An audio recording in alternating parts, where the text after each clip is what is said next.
Hello fellow sapiens, and welcome to Midnight Sapien. Whether you're listening on a long walk under soft skies, watching while dinner simmers on the stove, or drifting slowly towards sleep, you're in the right place. Because tonight, we're entering the deep, quiet story of how humans first learned to farm. This is contemplative storytelling for the endlessly curious. It's an untold epic of the struggle for food, a journey across 10,000 years, whispered through frost, fire, and seed.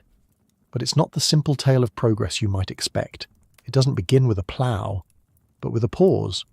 Oh, and if you're someone who appreciates calm, science-based storytelling, look just below the video. There's a button there that says subscribe. If you press it, you'll always know when a new story arrives. You can unsubscribe at any time, and there's a little bell icon next to it, tapping, that lets you know the moment new episodes appear. That support really matters. This channel depends on subscribers to keep creating these stories. And I wonder, where are you right now? What time is it for you? If you feel like sharing, leave a note in the comments. It's a quiet reminder. We're all listening together, and if you drift off, that's perfectly fine. There are chapter markers below if you want to return later. Now, let's begin with a world before planting, a time of silence, a hunger, a hope. Before the plough, before the seed, before the field, there was the long, quiet wandering. For nearly all of human time, our species did not farm. It did not plant. It did not stay. It moved with the rhythm of rivers and animals and the sky. And so, when we ask how humans learned to farm, we must begin not with the planting of a seed, but with the decision to carry none at all. For hundreds of thousands of years, humans survived without the safety of storage or the promise of next season's crop.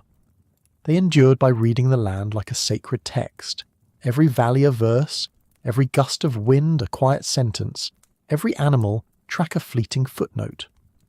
What kind of mind does it take to live this way? Not by shaping the world, but by listening to it? They travelled in small bands, 12, 15, maybe 30 souls. There were no cities. No permanent homes. Their possessions could be carried on their backs or bundled in skins. They knew each other's footsteps, their laughter, their dreams. Fire was their gathering point, their warmth, their memory keeper. At night they sat close around its glow, not for leisure, but because beyond its ring was danger and silence. Stories were told, not written, not carved, but spoken, and in them lived the knowledge of thousands of years. Which root could kill, which bark could heal, which river's edge revealed the footprints of game. These stories were their textbooks, their maps, their medicine. And over time these oral threads wove a tapestry of deep, inherited knowledge, passed from old voice to young ear, generation after generation, with more accuracy than any scroll. Their tools were made of stone, bone, and wood, crafted with slow care, shaped not only by function but by memory. A flint scraper might be handed down from grandparent to child, its edge sharpened not just against antler, but against time itself. These tools were not crude. They were precise, designed to skin a hide cleanly, to carve meat from bone, to shave fibres for rope or nets. They were the extensions of human thought, ideas you could hold in your hand. And when you hold a stone blade from 20,000 years ago, you are not holding something primitive. You are holding intelligence made visible. What does it say about us that we mastered survival, not by dominating, but by adapting? Not by ruling nature, but by learning to move within it? Their lives followed the movement of animals, caribou, mammoth, wild sheep. They followed the herds through vast and changing landscapes, timing their migrations with uncanny precision. And they knew the plants too. When wild onions would bloom, when berries would soften with sweetness, when acorns could be leached to make them safe. Every season had its gifts, but only if you arrived at the right moment. Too soon, and you would find nothing. Too late, and the bounty would be gone. So they watched the moon. They watched the birds. They listened to the earth beneath their feet.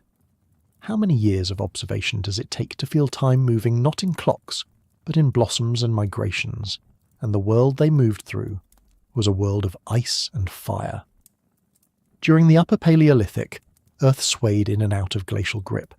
Vast sheets of ice reached down from the poles, grinding mountains into dust, draining the oceans, locking moisture into frozen kingdoms. Where ice did not dominate, wind did, carving open steppes and plains, sweeping cold and silence across the continents. In these regions, life did not vanish. It adapted. Humans did too.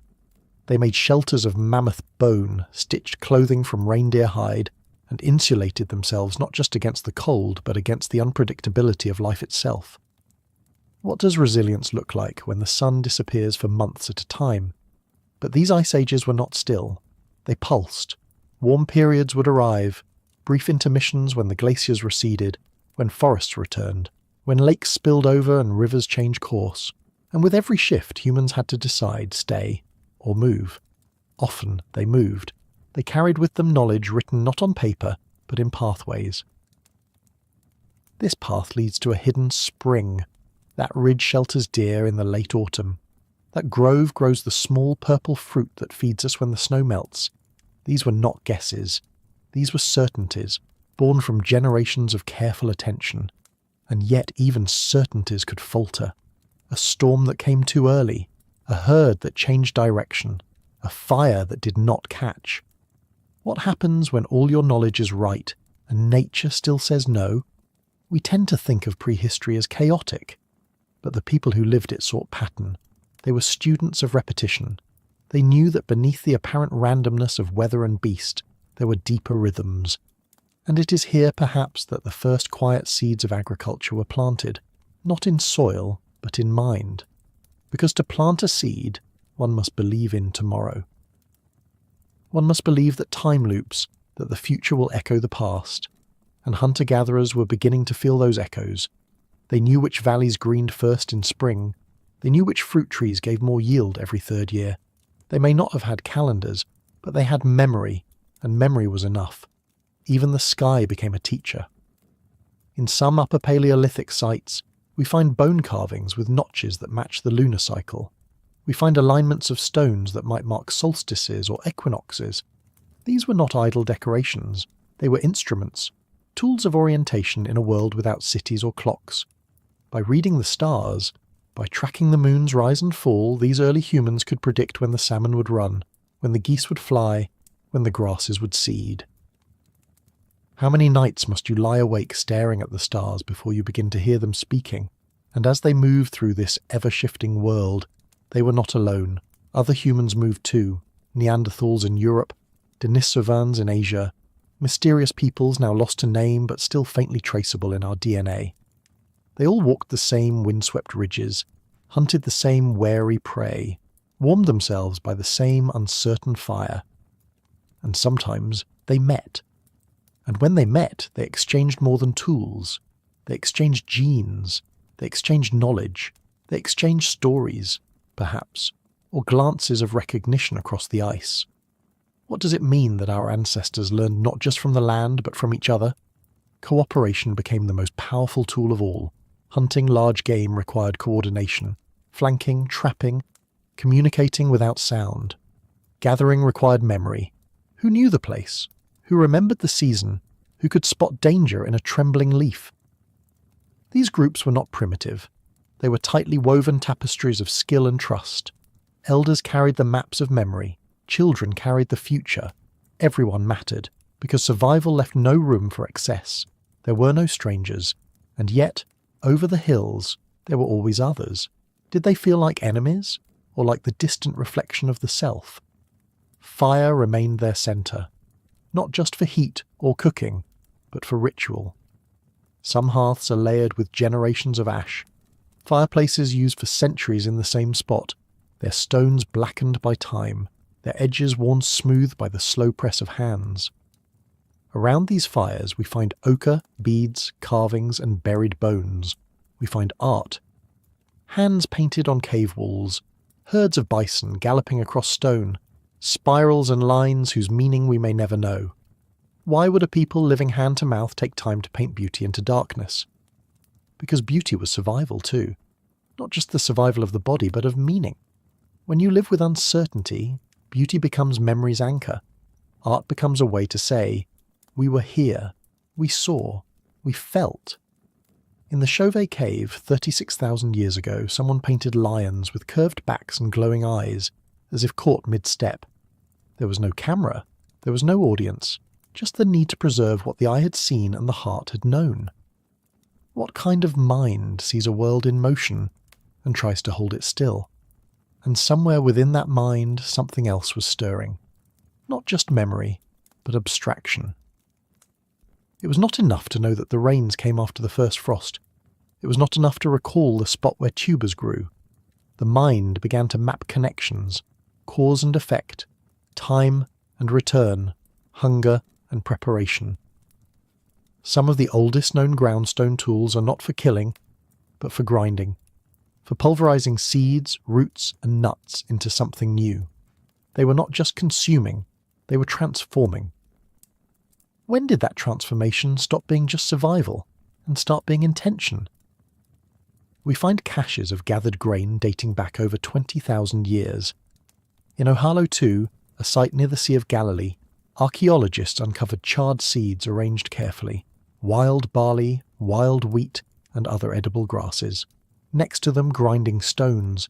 Next to those, hearths. It is not yet agriculture, but it is knowledge, layered and quiet.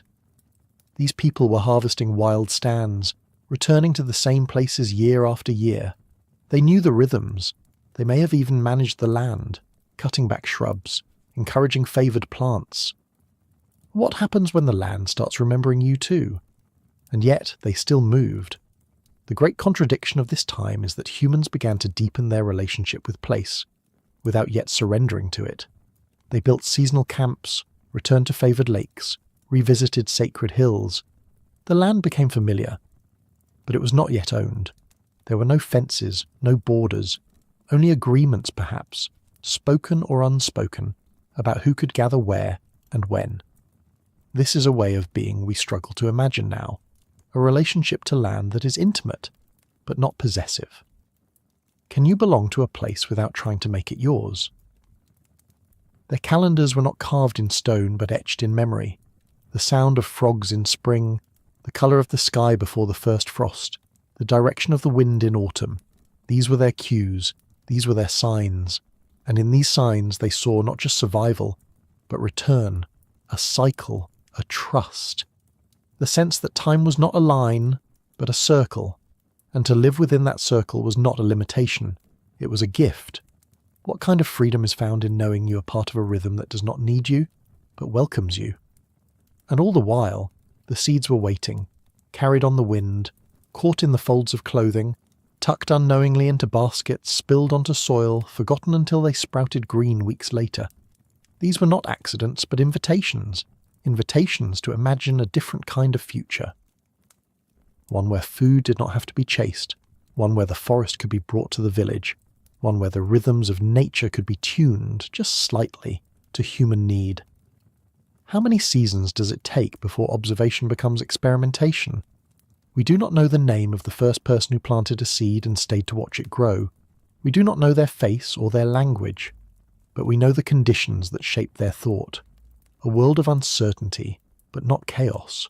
A world of migration, but not aimlessness. A world of adaptation so refined, so attentive, so deeply woven into place and season that the leap to agriculture was not a revolution, but an awakening. It was not the end of one story, but the transformation of another, a continuity so seamless it's easy to miss. To learn to farm, humans did not invent something entirely new. They deepened something ancient. They took the careful, seasonal wisdom of their ancestors, their knowledge of seeds, soil, wind, and animal paths, and extended it forward in time. They made a bet on continuity, on patience, on the idea that what grows once might grow again, and that we could help it do so.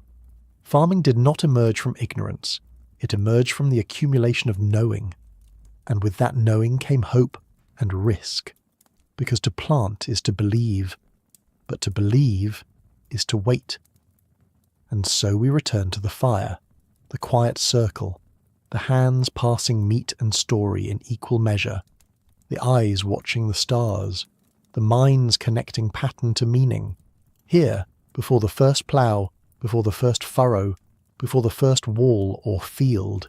Here is where it begins, the struggle for food. The transformation of the earth, the remaking of the human mind. What happens when a species that has always moved decides to stay? What happens when the rhythm of the wild becomes the rhythm of the field? What shifts in the mind, in the body, in the soul, when a human stops only to rest but begins to stop to remain? Before the walls, before the crops, before the rising smoke of cooking hearths fixed in one place, there was an idea, a quiet one, subtle, like a shadow at the edge of thought. What if the earth itself could be persuaded to feed us? Not just in passing, not just when found, but with intention, predictably, repeatedly, perhaps even willingly. This was not yet agriculture. It was not even planting, but it was pause, it was observation. And in that pause something ancient stirred. Curiosity. Pattern. A whisper of potential in every sprouting stalk. In the wild landscapes of the late Ice Age and its melting aftermath, humans were not yet farmers, but they were watchers, and among the grasses and stones, certain plants made themselves known. Wheat that returned to the same hillside each spring, barley that rustled golden just before the first frost, lentils that clustered beneath the rocks, bursting forth only after rain. They were not sown, they were not stored, but they were remembered. Humans noticed that where they had trodden, where seeds had fallen, plants sometimes grew. They noticed that some stands were more plentiful after a fire had swept through months before. They noticed that harvesting too early left green bitterness, while waiting longer brought starch and strength. And noticing is the first step to change. We imagine the past as blank, but the land was already alive with signals. Certain birds would appear just before a plant flowered. The bark of a nearby tree might darken just before roots softened underground. And people, those wandering bands of skilled observers, began to piece it together. Not by reasoning in a modern sense, but by immersion. They lived close enough to the earth to feel its breath in their bones. Children learned the smell of ripening grain before they learned their own names. Elders could taste the soil and tell what would grow. How many years does it take for a human being to learn not just what a plant is, but what it wants? And in this closeness, another question began to rise, not yet spoken, but felt. Why move when the food returns? Why wander when abundance has a place? At first, it must have seemed like a miracle. A field where they'd gathered last year is now taller, fuller, richer. A patch of soil once empty now brims with sprouts after seeds were dropped. These were gifts, yes, but also hints. The land, it seemed, could be influenced, could be coaxed, could be made to remember. And with that, a new kind of relationship began. Not of dominance, not yet, but of dialogue. Because before farming came conversation, a quiet, seasonal, experimental exchange between people and plants. And it was in this conversation that humanity began to change, not with shovels, but with silence. At sites like Abu Huraira in the Levant, archaeologists have found the remains of tens of thousands of wild seeds, charred and cracked in ancient fire pits. These were not accidents, these were meals. And more than meals, they were evidence of deep preference. Wild corn and barley, ground into flour, baked into cakes, or boiled into porridge.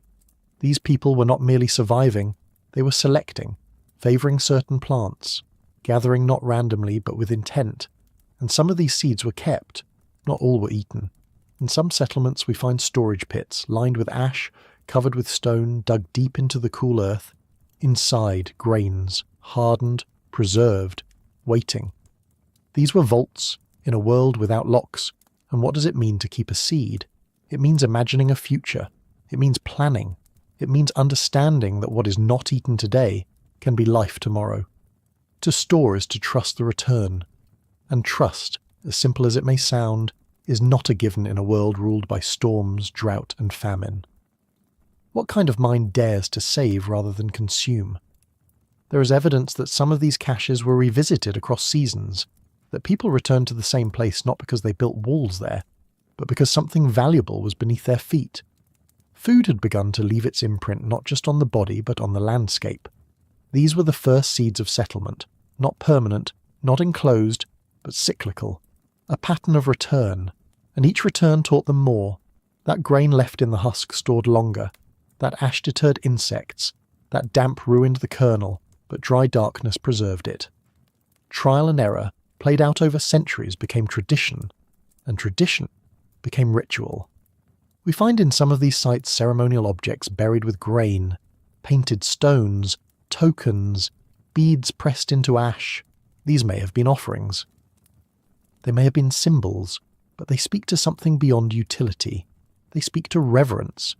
Plants were not simply things to be used. They were partners, perhaps even ancestors. In many early farming cultures we see this echo: grain deities, sprouting gods, the sacredness of soil. Is it possible that the idea of the divine emerged not only from sky and storm, but from the slow unfolding of a seed? And this reverence created another change, a tension, a question that had not been asked before. If the land can give us what we need, why leave it behind? This was not a cry of conquest. It was a murmur, a wondering, a doubt in the necessity of movement. For so long the world had demanded travel. The herds moved, the seasons changed, the fruit came and went. But now, in the embers of stored grain, in the shadow of sprouting fields, there was a promise, a whisper that said, "You don't have to go." The idea must have felt both thrilling and dangerous, because to stay is to risk. To stay is to place your trust in one patch of earth, in one unfolding future. How many times must they have tried and failed? Imagine the scene. A family leaves behind a portion of their gathered seeds. They cover them lightly, mark the spot with a stone. They return moons later. Nothing. Or weeds. Or perhaps a few fragile stalks. But 1 year, something changes. Rain comes. The sun lingers. And where they expected nothing, there is a small field. Edible. Familiar. The same grain they once chased across hills now stands waiting. This is not domestication, but it is a kind of invitation. And in that moment something else takes root. A question, older than writing. What if we are not just gatherers of what grows, but part of the growing? We see this thought take shape in the archaeological layers of places like Wadi Kubania in Egypt. There, thousands of seeds were not simply dropped. They were processed, soaked, cracked, ground. Human hands had touched them, changed them. There were tools grooved by years of use, hearths, blackened with meals long eaten, and nearby seeds that had clearly sprouted then died, perhaps abandoned, perhaps trampled, or perhaps part of an early experiment. These were not random actions. They were repeated, refined, remembered. And each repetition brought the mind closer to the threshold between taking and tending, between finding and shaping, between hunger and hope. Because with every seed kept, with every sprout noticed, with every return to a patch of familiar ground, humans were redefining their role. No longer just passengers in the great theatre of nature, but subtle choreographers, still subject to its whims but beginning to learn the cues. If this root appears, the rains will follow. If this bird returns, the frost is past. And in the presence of such signs, a question becomes possible. What if the wild is not something to be chased, but something to be cultivated? And yet, even as this question deepened, many still chose to move, not because they doubted the seed's promise, but because movement was still life's rhythm. Old habits, old roots, elders who remembered where the best springs lay, children who had never known a year without walking, and the earth, generous though it could be, was never predictable, a sudden frost.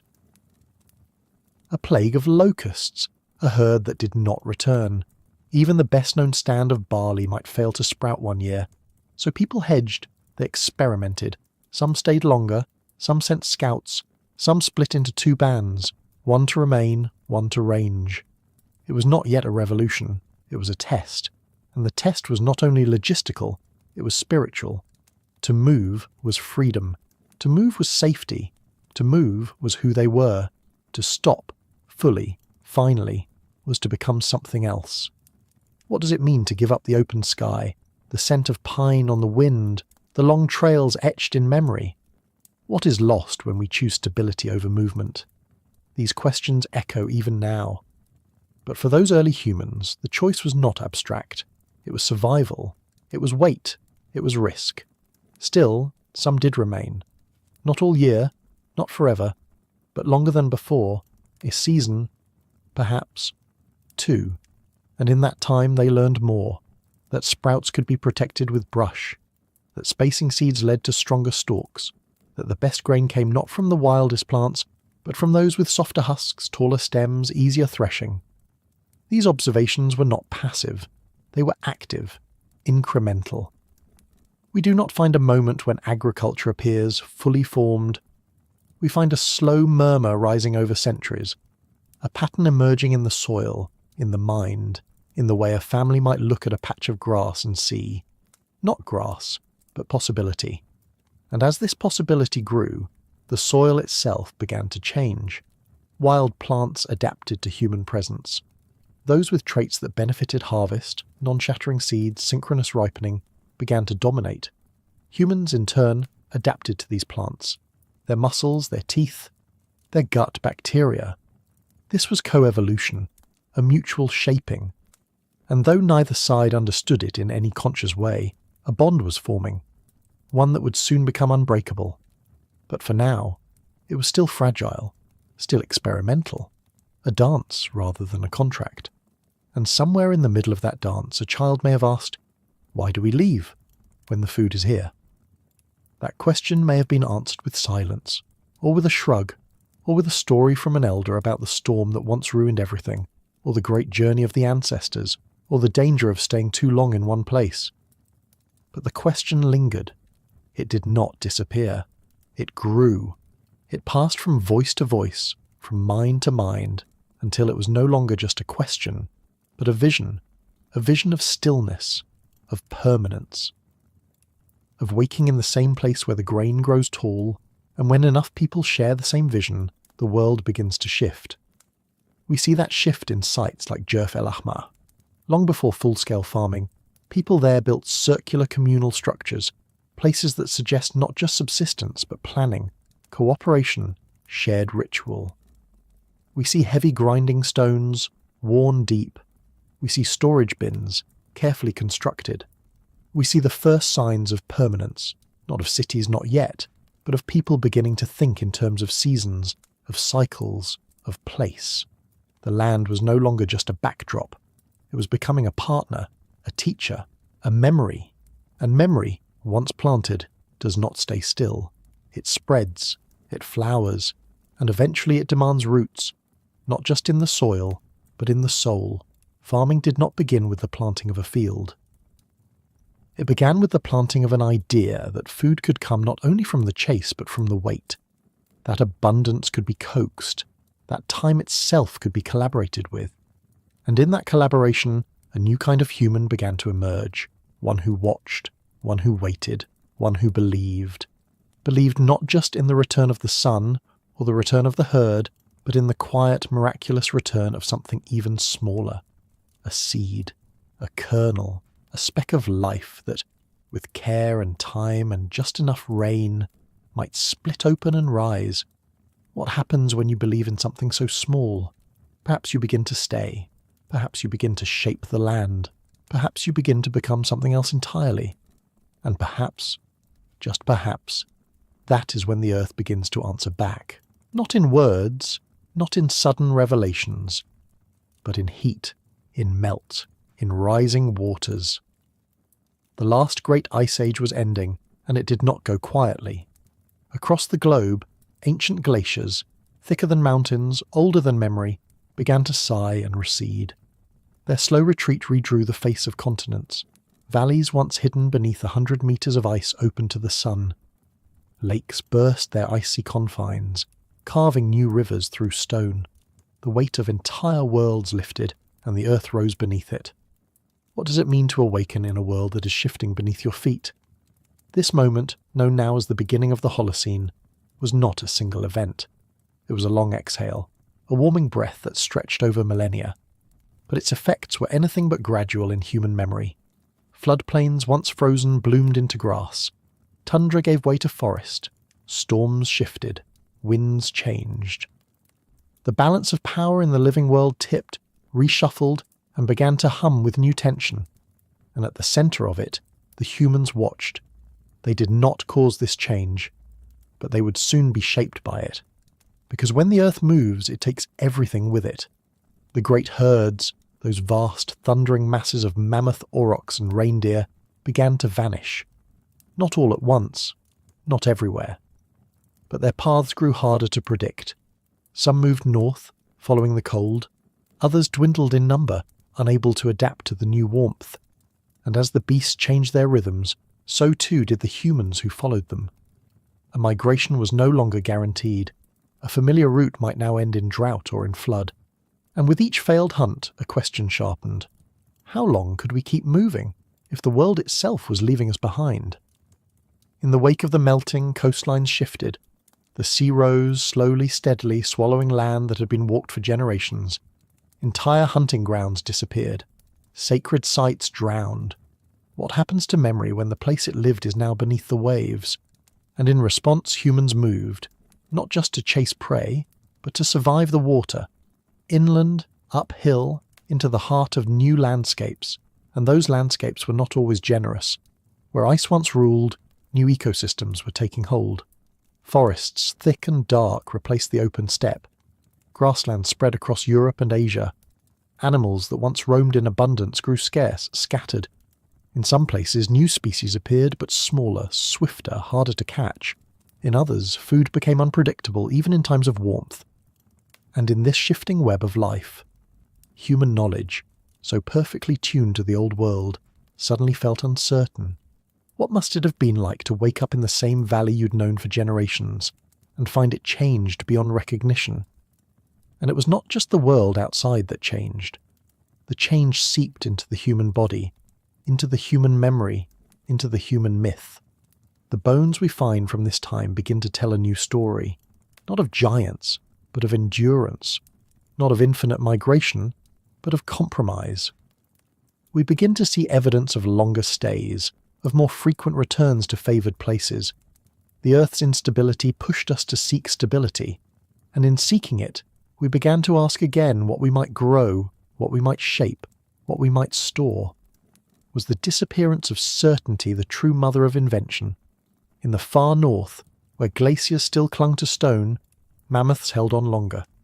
But even there they faded. In warmer climates, the giants were already ghosts. Gone were the Irish elk with their massive antlers, their silhouettes once stretching across the horizon.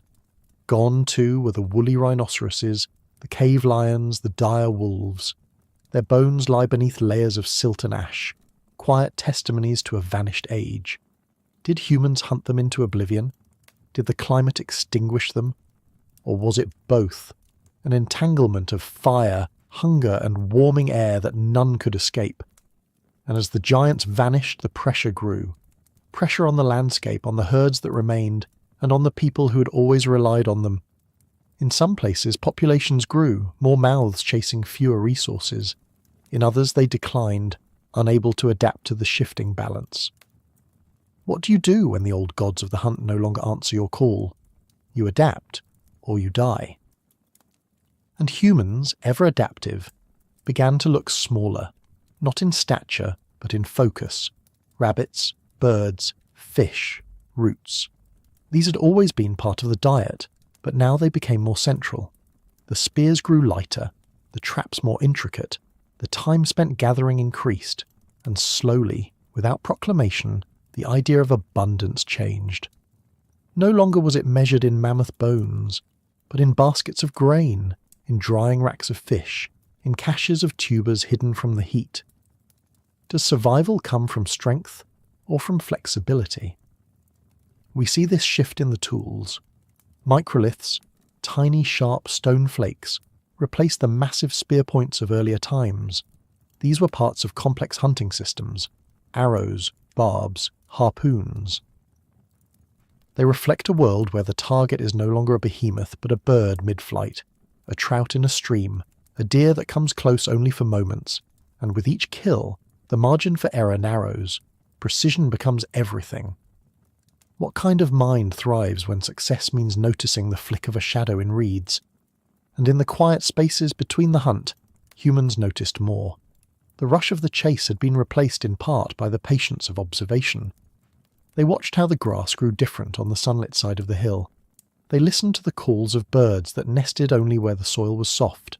They noticed when mushrooms returned to the base of the same tree year after year, and in this noticing something deeper took root.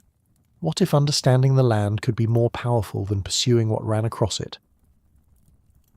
The warming climate, for all its chaos, also brought beauty. Rain-fed valleys turned lush with life. Wild grains shimmered gold under longer summers. Trees flowered in ways that dazzled the senses, and in this beauty there was opportunity. The land offered new kinds of nourishment. Fruits that had once been bitter grew sweet in the changing sun. Insects once ignored became protein. Certain tree barks eased pain. But to access this bounty required stillness. It required listening. It required staying long enough to learn what grew and why. Does abundance change its meaning when it asks you to stop running? And yet, this new landscape had teeth. Floods came fast. Droughts came without warning. Animals migrated differently, or disappeared altogether. The earth was more alive now, but also more unpredictable. Some seasons were generous, others betrayed, and in this unpredictability humans began to seek new anchors, more reliable food, more controllable sources. The idea of waiting for game began to lose ground to the idea of growing what you need, not instead of hunting, but alongside it, a hedge against uncertainty, a gamble against starvation. How long must you be hungry before risk feels like wisdom? The warming world also brought people closer together. As some territories became more fertile, they drew more families. Camps that were once seasonal now overlapped. Resources that were once abundant became contested. And so we begin to see the outlines of social tension. Who gathers where? Who owns what? Can a grove belong to a family if they planted nothing there? Can a spring be claimed if it was found by someone else? These are the seeds of questions that would one day define civilizations. But here, in this early dawn of permanence, they were still new, still raw, and yet already inevitable. As humans drew closer to each other, they also drew closer to the land. Not as a canvas for the hunt, but as a partner in the slow choreography of survival. They began to manage stands of wild wheat. They cleared back invasive plants to favour useful ones. They returned to certain plots to harvest from the same bushes. Was this farming? Not yet. But it was something more than gathering. It was shaping. It was remembering. It was participating in the cycles of growth. And growth, like fire, is not easily contained. It spreads, not just across landscapes, but across generations. A child raised in a world where seeds are gathered and remembered does not see the wild in the same way as a child raised in the world of the mammoth hunt. The definition of what it means to live, to eat, to wait, begins to shift. Knowledge of ripening seasons becomes more valuable than strength alone. The best hunter is no longer the fastest, but the most patient. Is it possible that culture evolves not through invention, but through attention? In the Levant, we begin to see these changes crystallize in the archaeological record. The Natufians, a culture of semi-sedentary foragers, left behind homes with stone foundations, pestles worn smooth by years of grinding, cemeteries where the dead were placed with care and ritual, dogs, possibly the first animals truly domesticated, buried alongside humans. This was not civilization as we know it, but it was no longer wild roaming either. It was the first sketch of a new way to live, a way that held the memory of the chase and the promise of the harvest. But with this promise came pressure. More people meant more mouths, and more mouths meant more pressure on the land. Forests were cleared, soil was disturbed, rivers were redirected, if only slightly. And though the scale was still small, the trajectory was clear. To stay meant to shape meant to alter, and alteration, even when gentle, carries consequences. What happens when your survival depends not just on the Earth's generosity, but on its obedience? Obedience, of course, is never guaranteed. And so the early experimenters learned caution. A stand of wheat one year might fail the next. A spring might dry up. A grove of lentils might be choked out by weeds. Each failure carved lessons into the collective mind. rotate your gathering spots, store more than you need, diversify what you eat. Resilience became a new kind of strength, and perhaps in this need for stability, the first whispers of domestication began, not of plants alone, but of the self. To farm, one must resist impulse, one must think ahead, one must accept that work done today will not feed you tomorrow, but might save your children. And this vision of continuity, of time stretched beyond the individual, was a radical one. It required a shift in imagination. From the hunt, which ends in the moment of the kill, to the field, which begins with absence and ends in plenty if all goes well. How do you convince a people of the value of invisible futures? You don't. The land does. One sprout at a time, that was how the world began to convince us, not with a roar, not with a revelation, but with a gentle and persistent unfolding. The Holocene did not force humanity into agriculture. It invited us. Through shifting climates, through vanishing giants, through the rising tide and the retreating ice, it created new challenges. Yes, but also new options. And in those options, humans found themselves changed.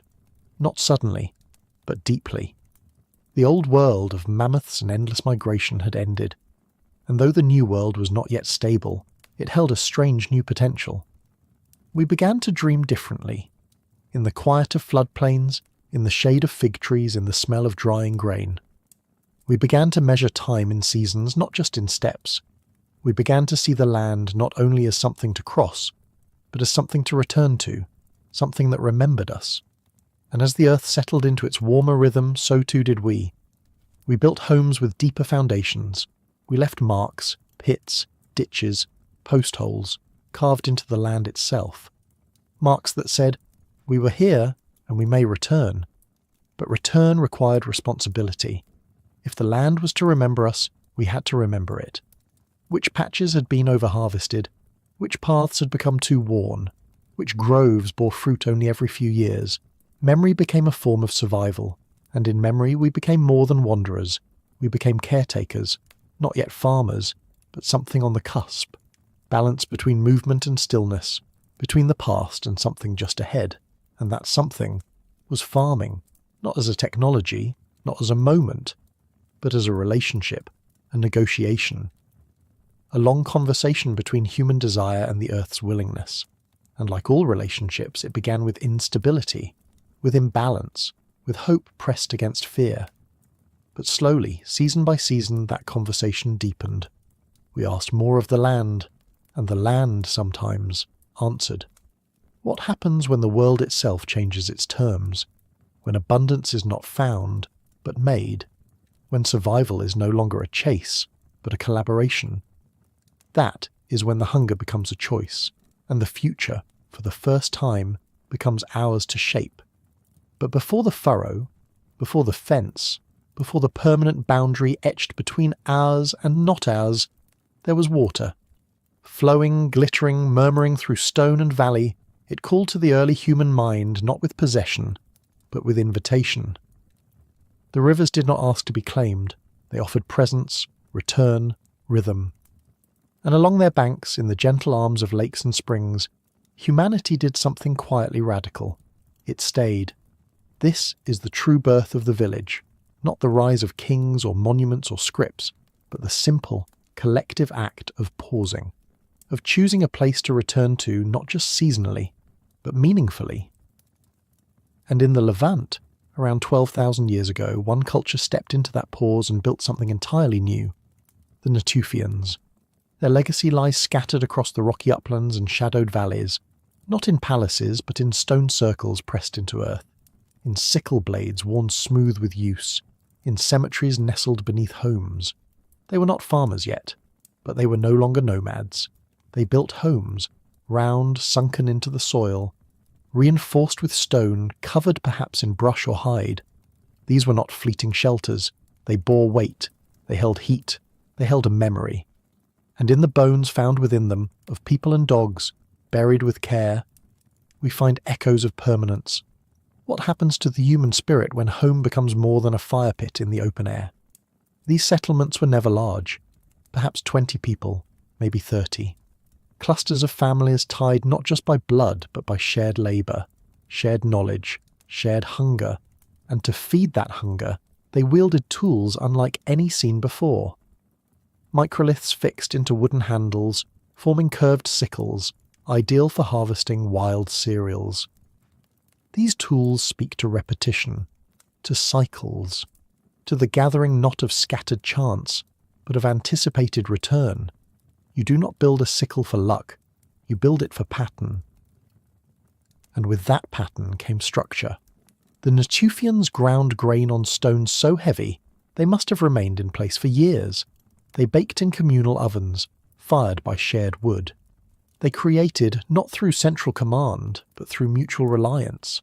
What must it have felt like to sit at a stone threshold, watching smoke curl into the morning air, knowing that for the first time you might still be here tomorrow? And in the stillness, risk began to take root, because to stay is to depend, and dependence, for all its comfort, makes you vulnerable. When humans lived on the move, failure could be outrun. If a grove failed, you left it. If a river ran dry, you found another. But once you stay, the success of the place becomes your success, and its failure your undoing. What if the grain does not ripen? What if the animals avoid this valley for a season? What if the water, once sweet, begins to sour? The moment we stop wondering, we must begin predicting, and prediction is a heavy burden. But prediction also births innovation. The early villages were sites of constant experimentation. Walls thickened, floors were plastered, storage pits were lined with clay or ash. People dug deeper into the earth to stay warm in winter, built higher to stay dry in flood. They shaped their homes to echo the shape of the hills, and as their confidence in the landscape grew, so too did their expression. Carvings began to appear, not just functional, but aesthetic. Decorated tools, beads of shell and bone.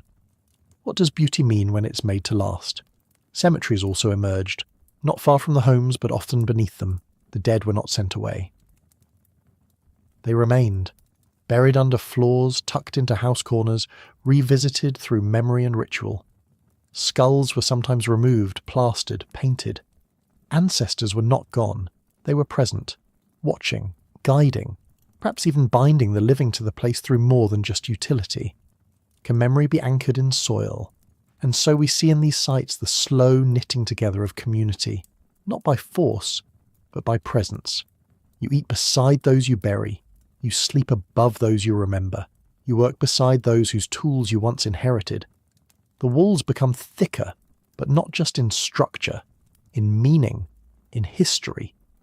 Every stone, every doorway, every tool passed hand to hand becomes part of a living archive, a place where time deepens rather than simply passes, and as time deepens, so does reliance. The grinding stones wear down to their final layers. The fields around the village show signs of regular harvesting. Game becomes harder to find near camp. The people have reshaped the land, and the land in turn begins to reshape them. What does it do to a mind, to a body, to a society, when survival depends not on the next step forward, but on what grows in place? This is where place begins to bind, not just physically, but psychologically, symbolically, spiritually. The land ceases to be backdrop. It becomes character. A force to be interpreted, negotiated with, depended on. A slope is no longer just a feature. It is the barley slope, the place where the roots take hold early. The flat near the spring is the lentil ground. The grove above the river holds the beehives, the shade, the herbs. Every stone becomes known. Every tree is counted. You do not walk blindly through this world. You walk through memory, through inheritance, through story. And stories now begin to settle. Oral traditions, once fluid and travelling with the group, now tether themselves to place. A tale of a hunt becomes a tale of this field. A myth of the moon becomes linked to the hill where the elder was buried. The cycles of the sky map themselves onto the crops. Time becomes local. Meaning becomes geographic. What happens to myth when it is grounded? With this grounding comes complexity. Shared labour becomes necessary, but so too does negotiation. Who gets the best plot near the spring? Who guards the grain store through the winter? How are disputes resolved when neighbours no longer walk away but sleep 10 feet apart? The earliest villages may not have had rulers, but they had decisions. They had customs, they had consequences, and in these we see the quiet birth of structure, not imposed, but emergent. And from structure grows specialization. Some grind better than others, some shape blades, some tend the ovens, some remember the sky. This is not hierarchy, but interdependence, and that interdependence allows for something unprecedented, surplus. When there is more grain than can be eaten in a day, it can be stored. When there is stored grain, there is time. When there is time, there is imagination, and with imagination comes art. The first decorations in these homes are humble, incised lines, simple beads, patterns pressed into wet clay. But they speak of humans beginning to express something beyond survival. And beyond survival, they begin to dream. But dreaming in place is not without cost. To tie oneself to land is to tie oneself to its fate. Floods now bring not just inconvenience, but destruction. A poor harvest is not a passing trouble, it is starvation. You cannot outrun the failing field. You cannot walk away from a village half built. And so security becomes paradox. The more you build, the more you have to lose. What happens when stability becomes its own form of risk? And yet, they stayed. Not because it was safer, not because it was easier, but because something had shifted. The logic of movement had been replaced by the logic of return. There was now an expectation in the soil, a rhythm in the stone. The earth had become a partner, and partnership requires presence. So they endured the risks, they rebuilt, they reaped what they could. And in the patterns of these settlements, we see the first true signs of attachment, not to tribe or to season, but to place. In the debris of ancient homes we find seeds charred by accident, broken blades worn from too many harvests, small figures, perhaps deities, perhaps memories. We find animal bones arranged with care, suggesting feasts or rituals. We find footprints pressed into ancient floors, the ghosts of those who stayed. What must it feel like to walk the same path your great-grandmother once did? Not across a migration route, but through a doorway made of stone. With this continuity comes innovation. Clay begins to shape not just storage, but cooking. New tools emerge for grinding, mixing, baking. The kitchen is no longer a fire in the open air. It is part of the home, part of the ritual, and food, once hunted and shared on the move, becomes an act of craft. Preparation, patience. You do not simply eat, you cook, you gather together, and in the act of eating you affirm not just life, but culture. Culture now becomes embodied in layout, in architecture, in the decision to align homes a certain way, or build ovens in communal spaces, in the choice to bury the dead with beads or blades. Every choice becomes echo. Every echo becomes foundation. And that foundation begins to outlive individuals. Children are born into these villages not as wanderers, but as inheritors. They do not ask where to go next. They ask how to stay. But staying also reshapes the body. We begin to see changes in skeletons, joints worn from grinding, teeth ground down by grit in stone-ground flour. We see new diseases, crowding, proximity, parasites, and still they stayed.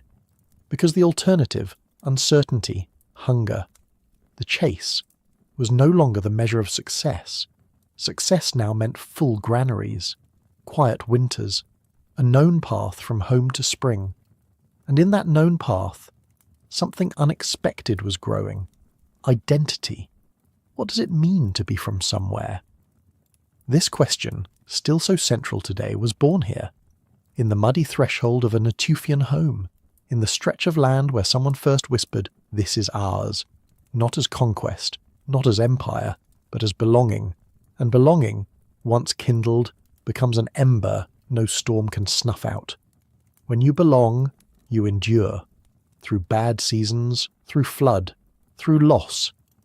Because the land is no longer just what feeds you, it is what defines you. And in that definition, humans changed, not biologically, not immediately, but psychically, spiritually. To be from a place is to see its contours in your dreams. To measure your life not in miles walked, but in seasons returned. The earth had always been sacred, but now it was sacred because it knew you back. We find in these early villages the echoes of permanence not yet perfected. Homes were abandoned, rebuilt, sometimes burned. People still moved, but differently. No longer as hunters chasing prey, but as neighbours seeking better soil. As families returning to the same valley after a failed harvest. As people navigating the tension between where they came from and where they hope to root. This is the threshold. Not quite nomadic, not quite settled, but woven with both. And in this weaving, the seeds of true agriculture began to stir. They were not yet planted in straight rows, but they were planted in thought, in planning, in rhythm. You cannot grind grain without first expecting its return. You cannot build a village oven without expecting people to gather, and you cannot bury your dead beneath your home unless you believe, somehow, that you will still be here. The Natufians left no written word, no lasting monuments, and yet their trace lingers, in the curve of a stone wall, in a burial wrapped in flowers, in the way they looked at a landscape and saw not terrain, but potential. They lived on the edge of the world we now inhabit, the world of home, of harvest, of staying. And through their choices we begin to see the first outlines of the price we pay for permanence, and the rewards we seek from it. Because in the end, to stay is to believe that a patch of earth can hold not just food, but meaning. That water returning each spring can be more than just a cycle, it can be a promise. That roots once planted hold fast even through storms. That place, once chosen, begins to choose us back. And what happens when the land chooses us? We begin to build not just for today, but for all the tomorrows we hope will come. A human presses a seed into the soil, not with ceremony, not with certainty, but with a quiet, trembling hope. This is not yet agriculture. It is not yet a revolution. It is a question. A seed vanishes into the earth, and the world waits. Will it rise? Will it feed? Will it answer us?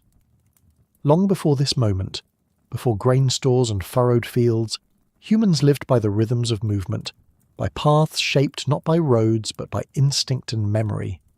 But in scattered corners of the world, in river valleys and dry plateaus, something subtle was changing. It didn't look like fire or invention. It looked like hesitation. It looked like staying. And staying brought observation. Among the stony outcrops and cool shadows of the Near East and far beyond, in the Zagros, the Levant, the Taurus foothills, small groups began to notice things they had once only passed by. That the wild barley here returned each spring. That lentils clustered thick in these valleys, that the grasses growing beneath their feet were not just passive. They followed rules. They repeated themselves. They held memory in their stalks. What happens when you stop walking long enough to see the same plant twice? It is easy to imagine. A woman gathering seed heads in late summer watches the wind scatter a few onto disturbed soil. She moves on. She returns months later, green shoots, unbidden, where there were none before. Perhaps she smiles, perhaps she wonders, perhaps she marks the place in her memory, or with a stone. And with this, the first experiment begins, not in a lab, not in a temple, but in the soil beneath our feet, silent, invisible, slow. These earliest moments of cultivation were almost certainly accidental. Wherever humans camped and tossed the chaff of their harvest, plants responded. They followed us. They grew around us. We shaped the land with our waste and our wakefulness. But the land shaped us in return. The camps where families returned year after year became zones of botanical disturbance, rich in trampled earth and ash, layered in discarded seeds and human waste. In these altered micro-environments, certain plants began to thrive, not because they were better in the wild, but because they were better near us. Their seeds clung to clothing, their grains stayed on the stalk longer, they matured faster, or all at once, and humans noticed. How could they not? When the first green blades of grain returned unbidden, not in the wild hills, but at the very edges of the hearth, what thoughts did they inspire? Was it coincidence, gift, invitation, or responsibility? What happens when the earth responds to your footsteps? Not all seeds would grow, not all harvests would return. But slowly, subtly, humans began to interfere. A little weeding, a little clearing, a little more patience between the sowing and the journey. And just like that, the thread was pulled, and 1,000-year unravelling began. And just like that, the thread was pulled, and 1,000-year unravelling began, because with that unravelling came decision, not once, but every season. Would you gather the wild wheat on the hill, or wait for the plants you scattered near camp to mature? Would you pass through the landscape as before, or would you linger just a few days more to watch over the shoots now breaking the surface? How do you walk away from something you've begun to shape? Those early plants, incorn, emmer, chickpeas, were never domesticated all at once. Their relationship with humans was like a slow courtship, full of uncertainty and experiment.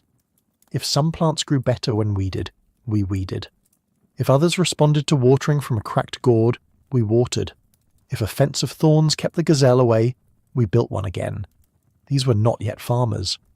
But they were no longer just foragers either, and this was not a matter of convenience. It was a wager against hunger, to delay a hunt, to remain in one place through a frost or a dry spell, to risk energy on a crop that might fail.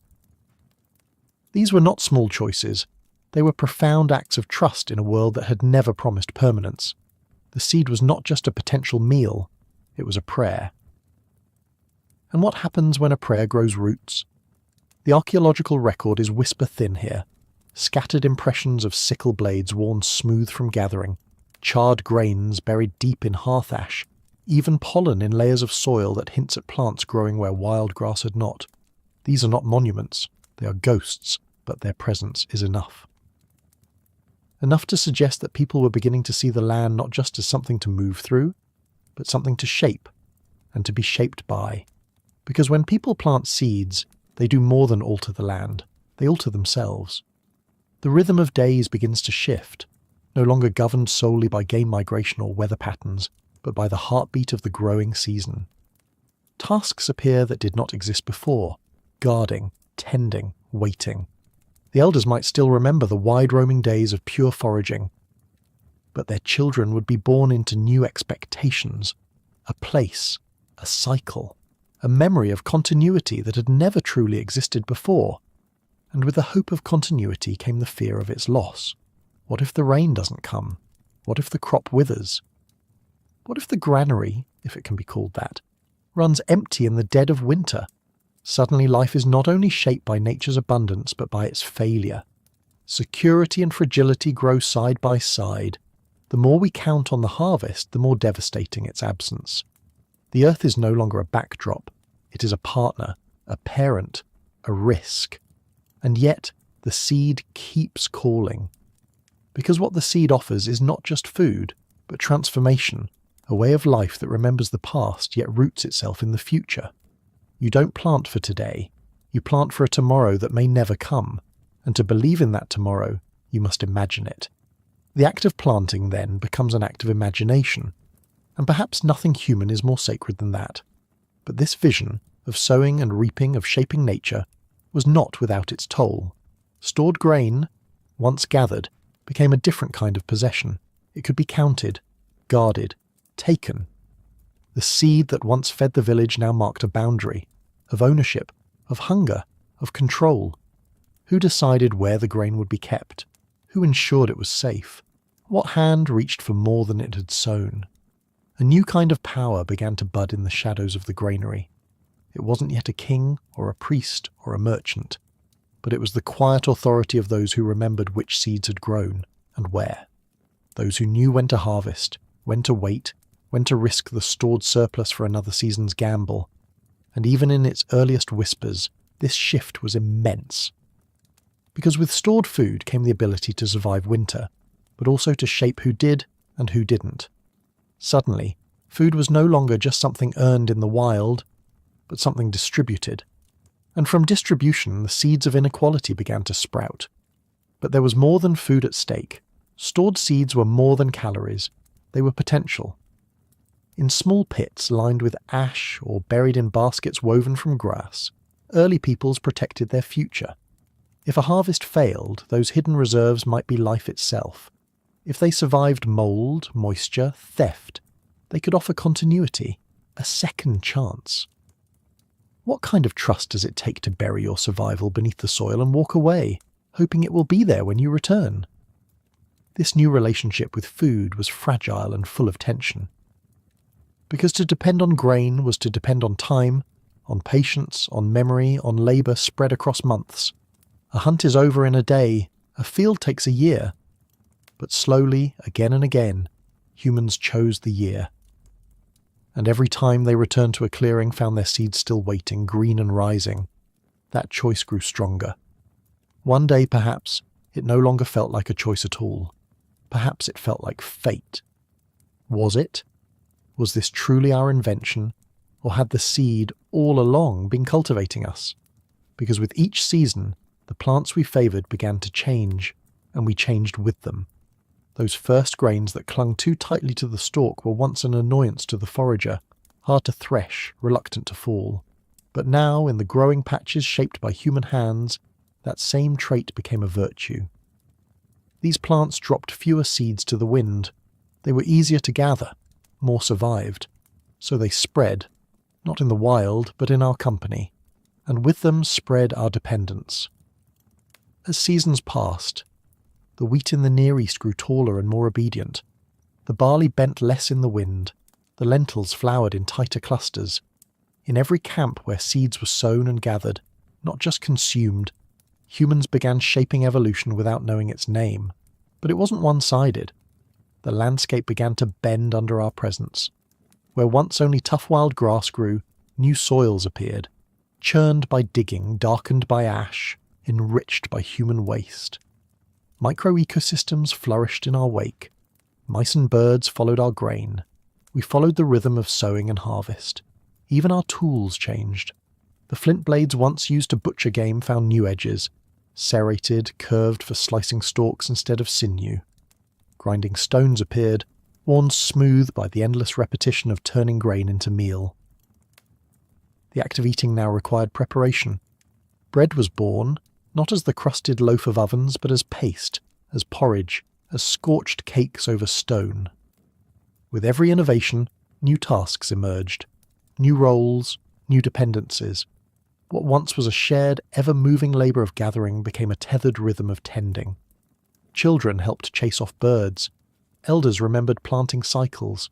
Hands learned to sort seeds, keeping the best, discarding the damaged. And when the rains came late, as they sometimes did, all of it trembled.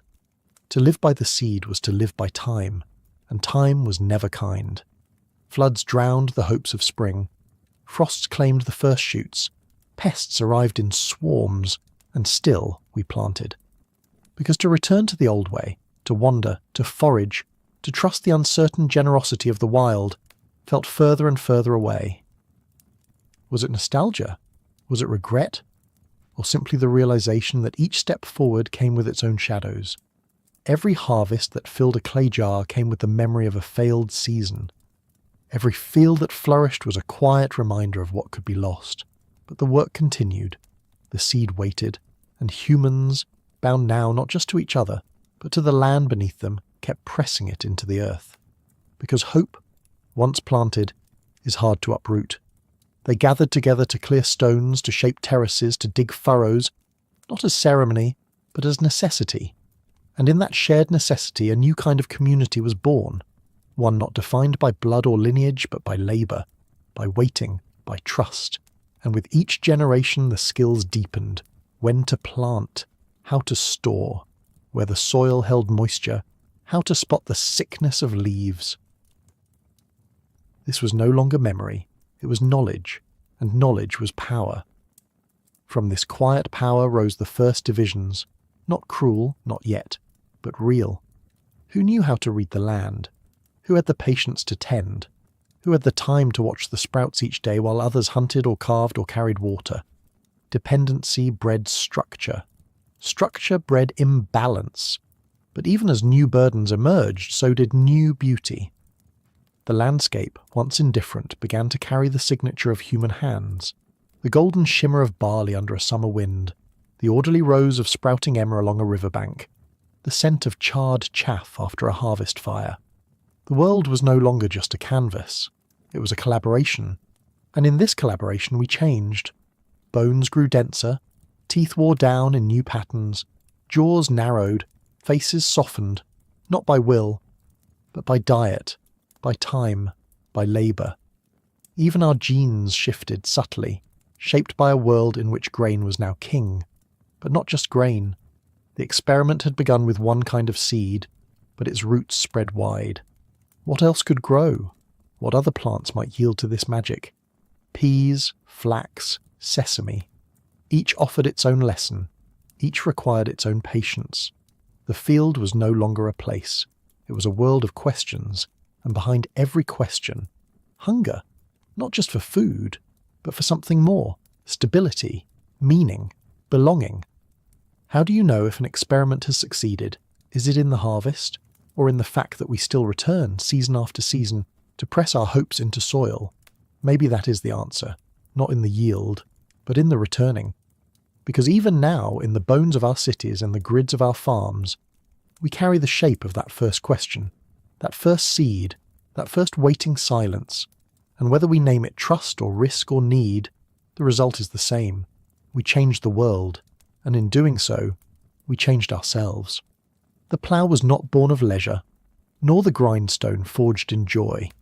The earliest farmers did not plant because they wanted to, but because they had to.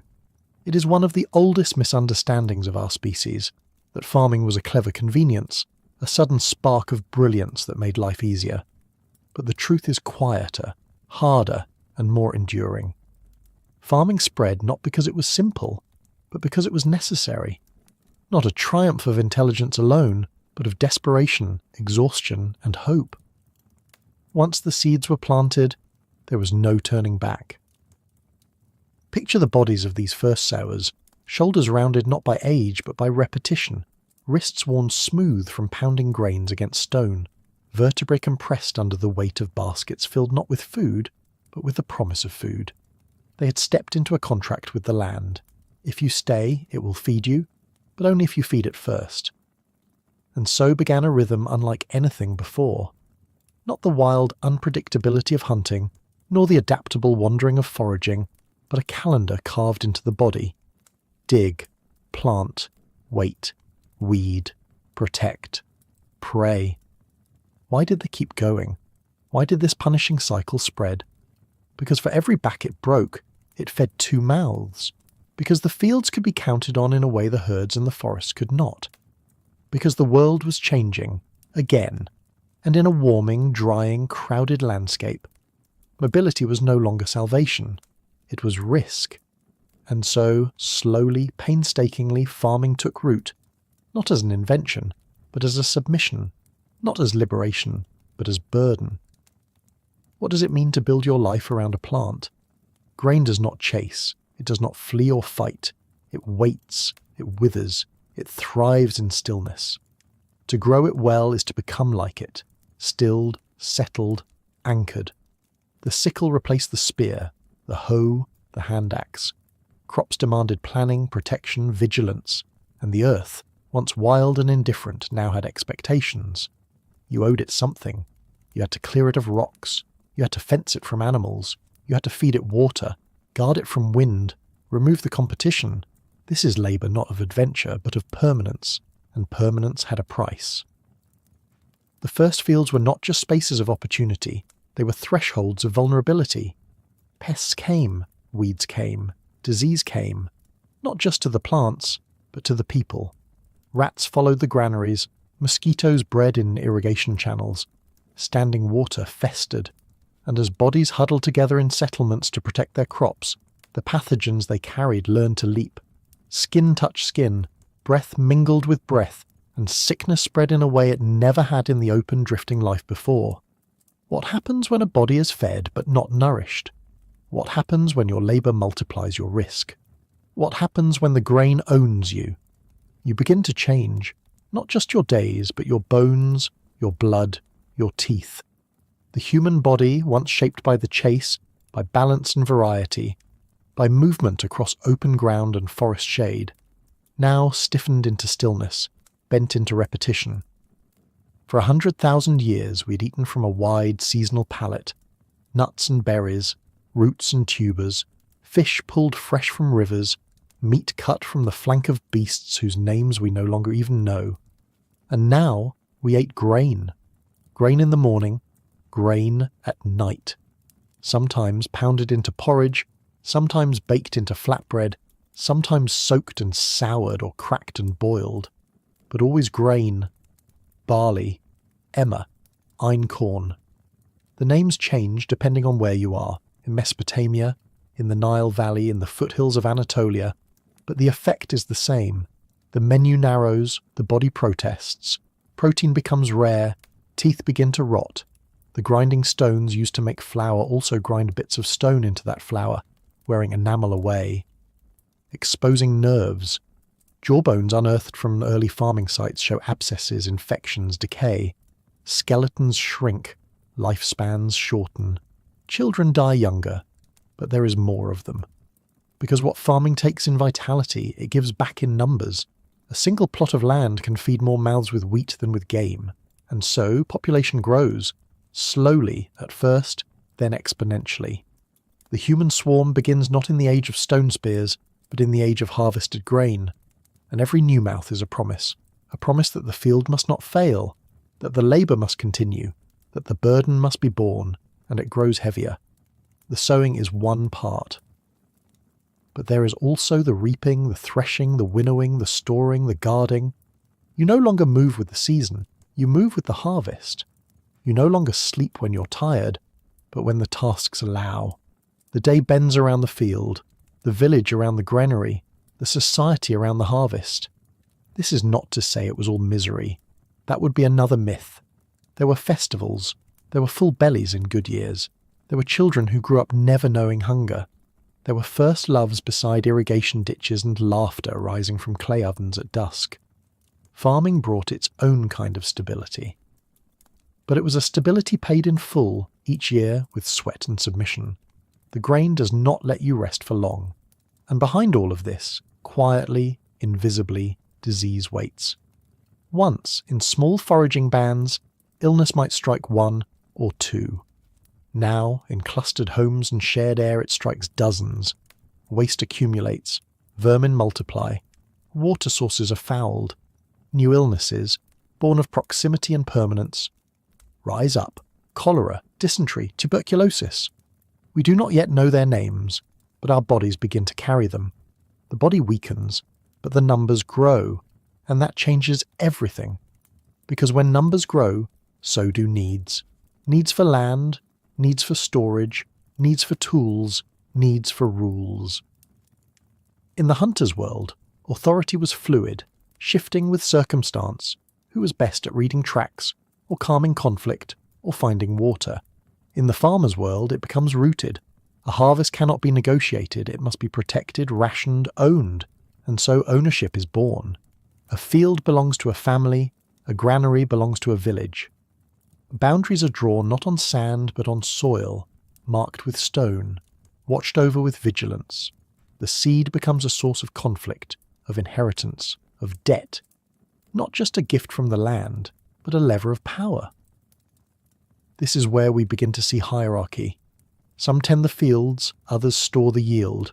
Some begin to command, to count, to plan.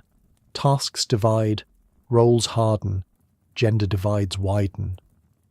Those who labour most do not always eat best, and those who guard the stores do not always gather them. A quiet tension builds in the village, and yet life persists. The oven is still warm at dusk. The fire still dances behind shared meals. These early communities are not broken, but they are shifting. The rhythms of mobility, of flexible sharing and mutual dependence have been replaced with stillness, specialization, and inequality. Slowly, quietly, the seeds of class are planted alongside the barley. And through it all, the work continues. Ploughing becomes heavier. Early tools, once made of sharpened wood and chipped stone, give way to polished flint. Later to copper. Oxen, when domesticated, change everything. The yoke turns muscle into force, and a single farmer can now drag a plough across far more land. But that power, like all power, requires its own burden. The ox must be fed, housed, protected, cared for. You now farm not just for your family but for your tools. It is an arms race with the land. As fields expand, so do pests. Aphids, beetles, fungi. They come in silence, and they come in swarms. And because your life now depends on this narrow margin of success, 1 or 2 staple crops, you cannot afford to lose even a small portion. The early farmers become vigilant, paranoid, watching the skies, measuring rainfall, checking leaves for spots, reading the wind, because 1 failed harvest means hunger, 2 failed harvests mean collapse, and always the grain watches silently. It has bound the people to it. It has shaped their tools, their bodies, their towns. It has spread across valleys and hillsides, following human footsteps as surely as those humans follow its growth. It is both master and sustenance, both prison and promise. And still, the people do not stop. They can't. The fields have become their future, and in that future, something else begins to grow. Something invisible at first, but deeply human. Anxiety. When food is gathered fresh each day, failure is brief, and tomorrow may bring a better hunt. But when food is grown in seasons and harvested once a year, failure is total. A single bad harvest doesn't mean hunger for a night. It means starvation for a winter. The early farmers live with this looming shadow. Every cloud is watched. Every pest is a threat. Every rumour of rot or frost spreads through the village like fire.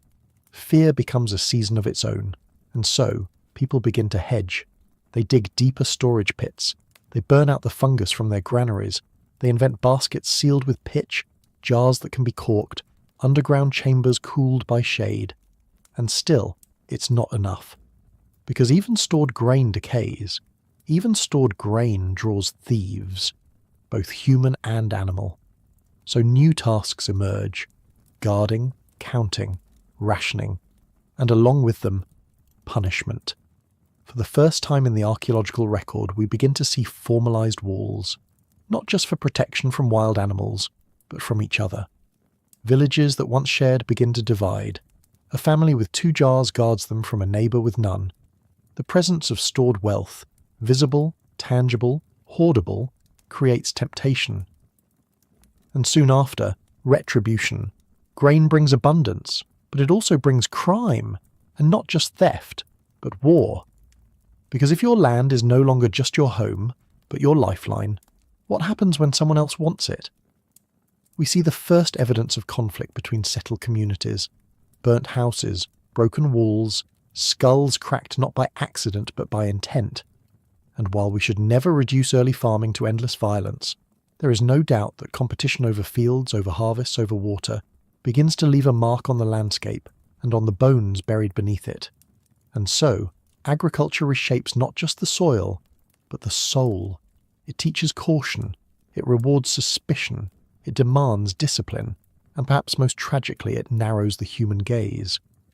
Once, we looked across the whole horizon, scanning for signs of game, for cloud movement, for the colour of fruit in the canopy. Now we look down into the rows of sprouting grain, into the cracks of dry earth, into the clay of irrigation channels. The world becomes smaller, more knowable, more controllable, and also more fragile. For all its burdens, for all its cost, farming becomes a kind of faith, a belief that the land will provide, if only we do everything right, if only we obey its timing, its needs, its silences. And in that belief, humans begin to shape rituals, offerings, songs to the harvest, prayers to the rain, not as superstition, but as structure, as a way to make sense of the immense responsibility they have taken on. Because once you rely on a seed, you rely on the sky. And the sky does not answer. At least not always. Sometimes the rains come late, sometimes they come too hard. Sometimes the frost arrives early, or the sun wilts young shoots before they've taken root. And so the farmer waits, not just with effort, but with fear and hope. The most fragile hope there is, that things will go according to plan. Because this is the paradox of farming. You trade freedom for certainty, but the certainty is never certain. And yet, still, the work continues. Because even with the aching backs, even with the hollow calories, even with the disease and the social strain and the risk of failure, farming feeds more. It creates more life. It multiplies the number of human beings who can exist in a given space. And more humans means more hands, more ideas, more conflict, more change. It means villages become towns, towns become cities, cities become civilizations, and it all begins with the seed. But what a cost! The bones of the early farmers tell this story without words. Stunted growth, spinal compression, broken toes from dropped grinding stones, arthritic knees from squatting in fields, cracked molars, perforated sinuses from grain dust. Their lives were not short because they were primitive. They were short because they worked too hard, because they placed their trust in the earth, and the earth did not always return the favour. Still, we must not imagine them as tragic. These were not people crushed under progress. They were people who made choices, brave ones, difficult ones. They knew the work, they knew the risk. But they believed that this new way of life, this settled, seasonal, sacrificial rhythm was worth it, that it offered something the old ways could not, a future, not just for themselves, but for their children. And their children's children. And in this perhaps we see the quiet beginning of civilization, not in temples or kings or writing, but in a woman planting grain not for herself, but for someone she will never meet, in a man digging a trench not for glory, but so the roots of next year's crop will find water, in a child learning the names of plants they may one day eat, if the rains are kind. This is the burden of grain. It is not simply food, it is obligation, a pact, a promise. It is the moment when humanity begins to live not just in the present, but in the imagined future. And it is the moment when that future begins to shape us in return. So when we speak of farming, as a triumph, as a revolution, we must also speak of the toll, the burden, the bones beneath the fields, the hands that bled into the soil, the backs that bent and never unbent again. And we must understand. It was not easier, it was not kinder, but it was, for better or worse, ours. It begins not with conquest, but with proximity. Long before there were shepherds, there were shadows. At the edges of human firelight, eyes gleamed, goats watching from the cliffs, pigs rooting in discarded middens, wild sheep slipping between the hills like ghosts. They were not enemies, not anymore. They were tolerated, then welcomed, then shaped. And in this moment, a moment stretched across thousands of years, something ancient shifted. The hunted became the companion. The chasm between wild and domestic, between freedom and control, began to narrow, not with force, but with patience. What makes a creature give up the open plain for a fence? Perhaps it is hunger. The promise of scraps, a wounded foot healed with care, a lamb saved from the jaws of a predator. Perhaps it is a kind of truce, an unspoken agreement between species, or perhaps, even deeper, it is loneliness, a recognition between eyes of two kinds who live in groups, who protect their young, who remember kindness and hold grudges, who mourn and yearn and watch the horizon. What happens when such creatures meet in the same valley? From the mountains of the Zagros to the foothills of Anatolia, this quiet revolution took shape. Goats first, then sheep. Not seized, but enticed. Not bred in cages, but followed. Some were gentler than others. Some stayed close, even when they could run. And over time, those were the ones who survived. Slowly, silently, generation after generation, animals that had once bounded free became those that lingered behind, those that listened. This was domestication, but not as control. It was a conversation. The bones tell the tale. In the earliest herding sites, the marks of human influence are faint. The animals are still wild, their bodies nearly indistinguishable from their untamed kin. But then the signatures begin. Changes in horn shape, changes in size, a skew in the age of bones, suggesting culling strategies. And most poignantly, they appear not in isolation, but in clusters, alongside tools and dwellings and fire pits, buried beneath villages that hummed with new purpose. What must it have felt like for the first human child to grow up with a goat not as prey, but as playmate? To watch a mother sheep give birth and know that its milk would not just nourish its lamb, but the people too? To see a pig waddle through a courtyard and not prepare a spear, but a feeding trough? We do not know their names. We do not know their rituals, but we can imagine the awe, the intimacy, the unfolding question, could life be shared, not just taken? What are the boundaries between survival and stewardship, and how do they change the soul of the one who dares to cross them? To become a shepherd is not merely to possess animals, it is to watch over them. It is to wake before dawn and sleep only after the last bleat has faded into the night. It is to walk beside another species every day, to learn its habits, to read its moods, and in doing so something ancient softens, the spear is lowered, the chase becomes care. But domestication is not love alone. It is milk, it is meat, it is manure, it is wool. Each animal, over time, offers something new, not just sustenance but utility. Goats give milk rich in fat, even in poor soils where grain will not grow.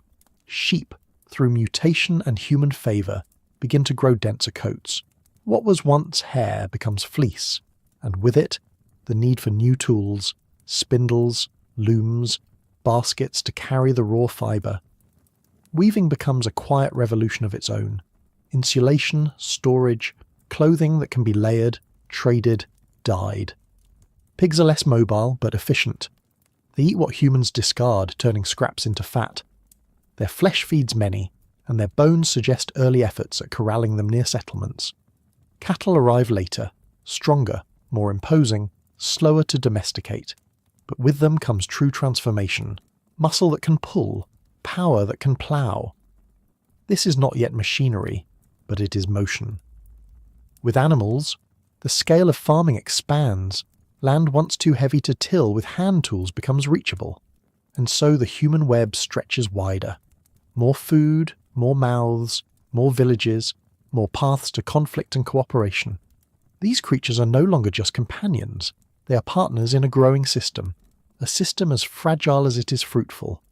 But what is given can also be taken, because dependence runs in both directions. The animals need humans now. They cannot migrate freely. They cannot flee predators. Their bodies have changed, bones shorter, minds quieter, instincts dulled by care. And in return, humans too are changed. No longer mere foragers or gatherers, they become keepers, watchers, stewards and wardens of life that would not exist without them.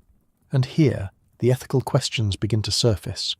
What do we owe a creature we have tamed? When does necessity become exploitation? There are no simple answers in the archaeological record.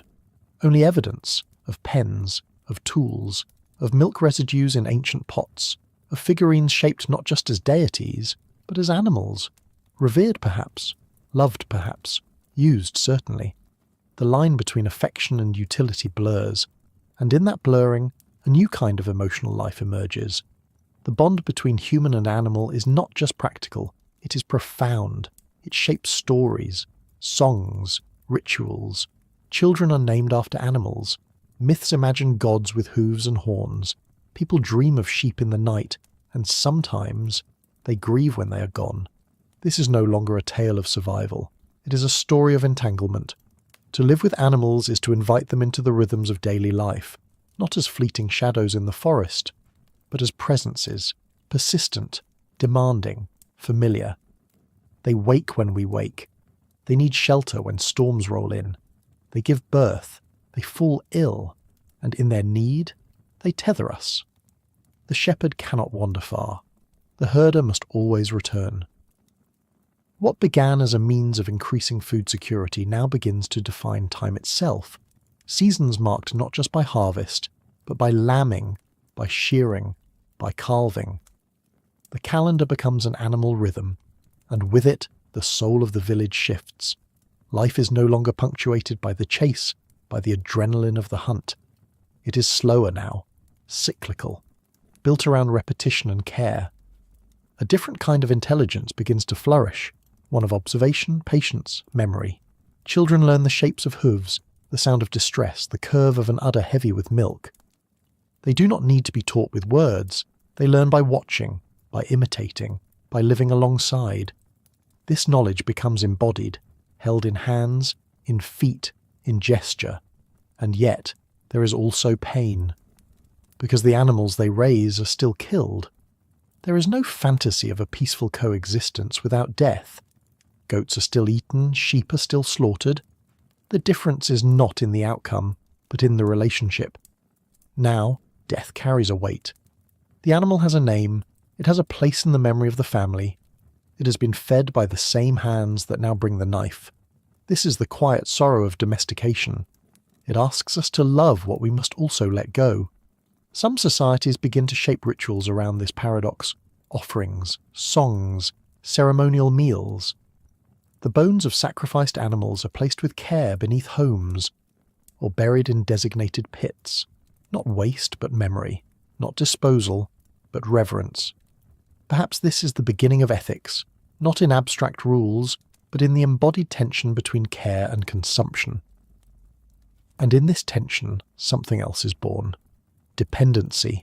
For all that humans give animals, shelter, protection, food, it is nothing compared to what the animals now give back. Their milk nourishes infants when mothers cannot. Their dung fertilizes fields. Their strength pulls burdens no human could. Their hair becomes rope and warmth and cloth. A family with animals survives a bad season. A village with animals survives a drought. Animals are not just food, they are wealth, insurance, status. But that wealth is also fragile. Disease spreads easily in enclosed spaces. Animals must be watched for illness, isolated, treated, if the knowledge exists. A single outbreak can devastate a community. And where one group has animals and another does not, envy arises. Trade begins. Theft. War. A goat is no longer just a goat. It is a symbol of prosperity, of survival, of power. The wild heart has not only been tamed, it has been absorbed into the human world, and in doing so, it reshapes that world in return. Now, settlements are built with animals in mind, pens, stalls, grazing routes. Pathways widen to move herds through. Villages stretch along pastures and rivers not just for crops, but for watering livestock. Dogs, once wild themselves, are welcomed at the fringes to guard against wolves, to help guide and gather. They too are domesticated, not only for labour, but for companionship. The earliest burials of dogs alongside humans date back nearly 15,000 years, some curled beside their owners as if asleep. This intimacy with animals changes how humans see the land, not as something to be passed through, but as something to be maintained, watched, improved. Land is no longer simply occupied, it is managed. Grazing schedules are set, fallow fields are rotated, stone walls emerge to keep animals in and others out. The landscape becomes a mosaic of human intention, shaped not by brute force, but by the quiet repetition of care. But such care also tightens the bonds of responsibility. When animals fall ill, it is no longer the concern of a single family. Disease can spread across herds, across villages, and so, knowledge must spread too. Herbal treatments, isolation practices, observations passed from elder to youth. In this way, animal domestication becomes an engine for cultural memory. What works is remembered, what fails is mourned. Stories form around it all, the clever goat, the brave dog, the sacred cow. Myth and biology begin to braid together, and somewhere along the way the old instincts begin to fade. The chase becomes a story of the past. Spears are replaced with sticks, snares with fences. The children who once would have been trained as hunters now grow up watching for signs of hoof rot or teaching calves to follow a halter. Their courage is still needed, but it is quieter now. It lives in endurance, in vigilance, in the long, unglamorous work of care. This transformation is not total, not everywhere. In some places, hunting persists alongside herding. In others, domestication fails to take root. But in the Fertile Crescent, in the Levant, Anatolia, Mesopotamia, it spreads, because it works, because it feeds more mouths, because it survives winter, because it creates surpluses, and with surpluses come choices, trade, storage, protection. Animals become currency, herds become inheritance. And slowly, over centuries, the wild heart becomes something else. It becomes routine. This may be the greatest power of domestication. Not that it changes animals, but that it makes the extraordinary ordinary. What once took awe now becomes expectation. Milk in the morning, wool in the spring, manure to spread before planting. These are not miracles. They are Tuesday. They are the hum of life under a sky that no longer surprises but simply turns day after day. And yet, in the quiet of that repetition, the old reverence still lingers. The shepherd still sings to the flock, the child still names the lamb, the tether between species holds. Even now, in the stillness of ancient settlements turned to dust, we find traces of that bond, carved figures of cattle with inlaid eyes, clay tokens shaped like sheep, used perhaps for counting or prayer, burial sites where animals are laid carefully beside humans, not as offerings, but as companions. These are echoes not of domination, but of relationship, of time shared, of lives intertwined, and it is this intimacy, as much as any innovation, that defines the agricultural revolution. Not just the sowing of grain, but the weaving of lives, a new ecology of connection, human and goat, cow and child, dog and firelight. These links form a net strong enough to catch a future, but like any net, it also binds. Dependency grows in both directions. To abandon animals now would mean to abandon the system itself. This is no longer a choice, it is a commitment, a contract written not in ink, but in milk and blood and shared breath. And yet, there is something beautiful in that surrender. To walk the same paths each year, not because you must, but because you care for what walks beside you. To rise in the night because a ewe is labouring in the cold. To wait patiently for the sow to eat from your hand. These are acts of patience, of empathy, of deep time understanding that survival is not conquest, but connection. Still, not all is ease. With dependence comes risk. A failed lambing season can starve a family. Disease in the herd can collapse a village economy. Theft and raiding become constant threats. And sometimes, animals suffer under human hands, not from cruelty always, but from need, from ignorance, from desperation. The ethical question that first stirred in the early days of domestication remains unresolved. What do we owe to the lives we shape? It is a question that stretches far beyond the Neolithic, echoing through every era that followed. It whispers through the pens of ancient Mesopotamia, through the stables of Egypt, through the pastures of medieval Europe and into the feedlots of today. The domesticated animal is not a relic. It is still with us. It sleeps at our feet. It pulls our carts. It feeds our children. It waits behind fences, looking through wire with patient eyes.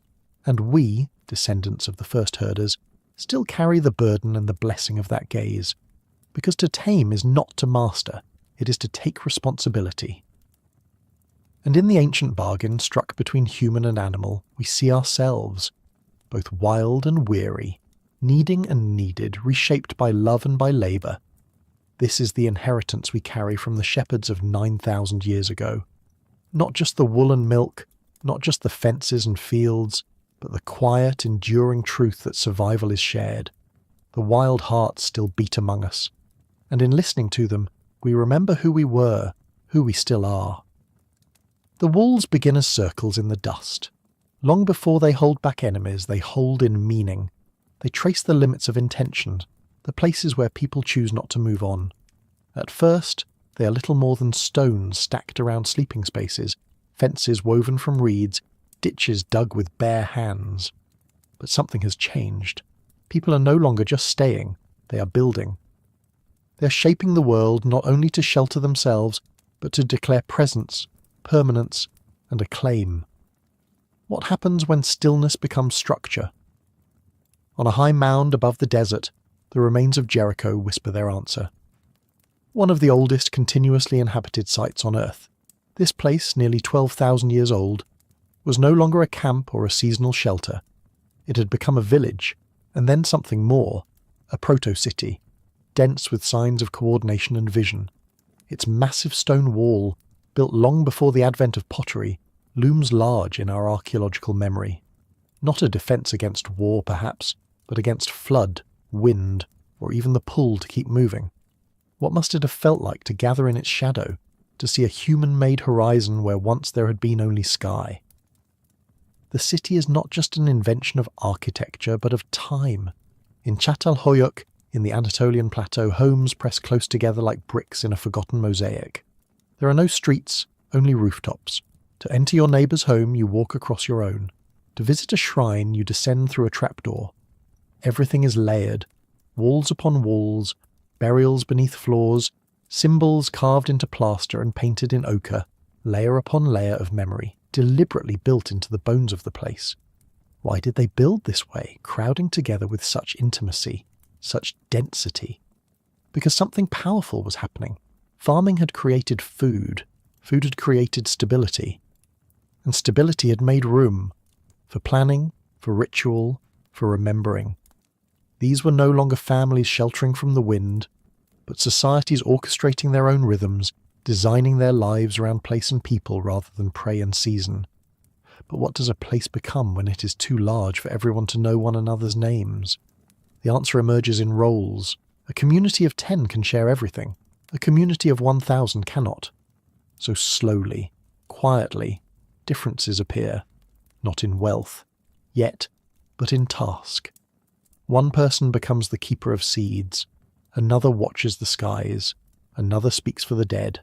The grain surplus is counted, the ovens are tended, the herds are managed. Over time, those who manage begin to organize those who labor, and organization demands story. Who decides how things are shared? Who claims to know what the gods want? These questions are not answered by consensus. They are answered by symbols, shrines, and systems of belief that turn survival into meaning. What had once been a group becomes a world. What must it feel like to wake up one morning and realize your village no longer fits within your voice? To walk the same path your ancestors did, but now find yourself asking permission to cross a threshold? To see a wall, not as protection from the wild, but as separation from another's claim? In the expansion of community, something subtle begins to retreat. The certainty that everyone is equal in need and memory. And in its place grows a structure more rigid than stone. Hierarchy. It is not invented all at once.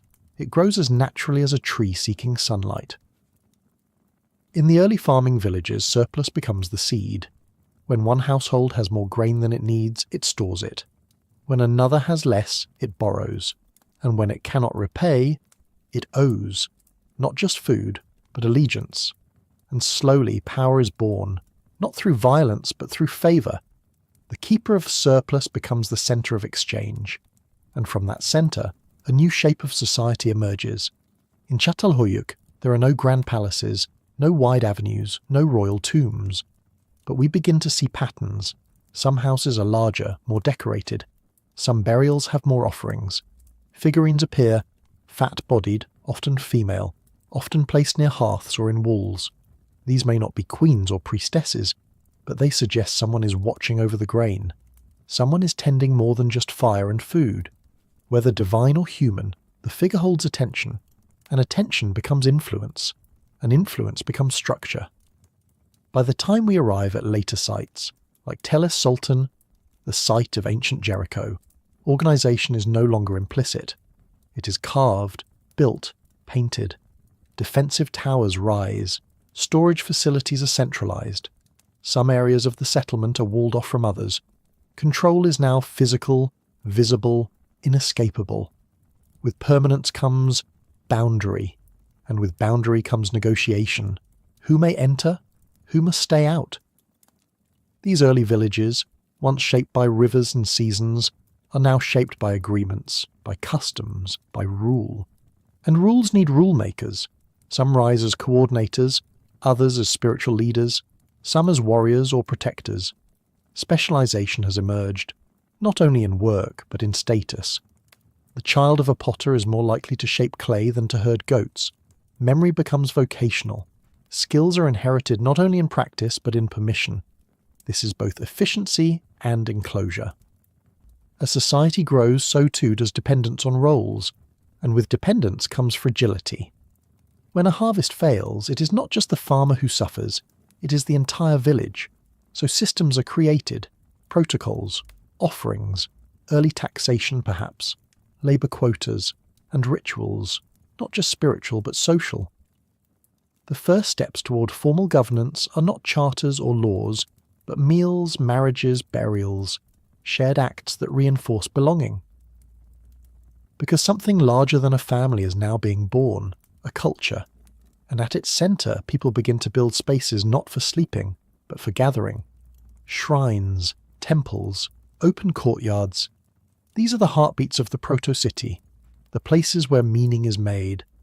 Within these spaces walls speak. Painted with animals, hands and symbols, they echo stories that are not only heard but seen. At Çatalhöyük, one room stands out among the rest. A shrine, its walls decorated with bull skulls and plastered breasts, painted leopards and vultures. It is not a home, but it is part of a home, woven into the fabric of daily life. Ritual is not separate from work here.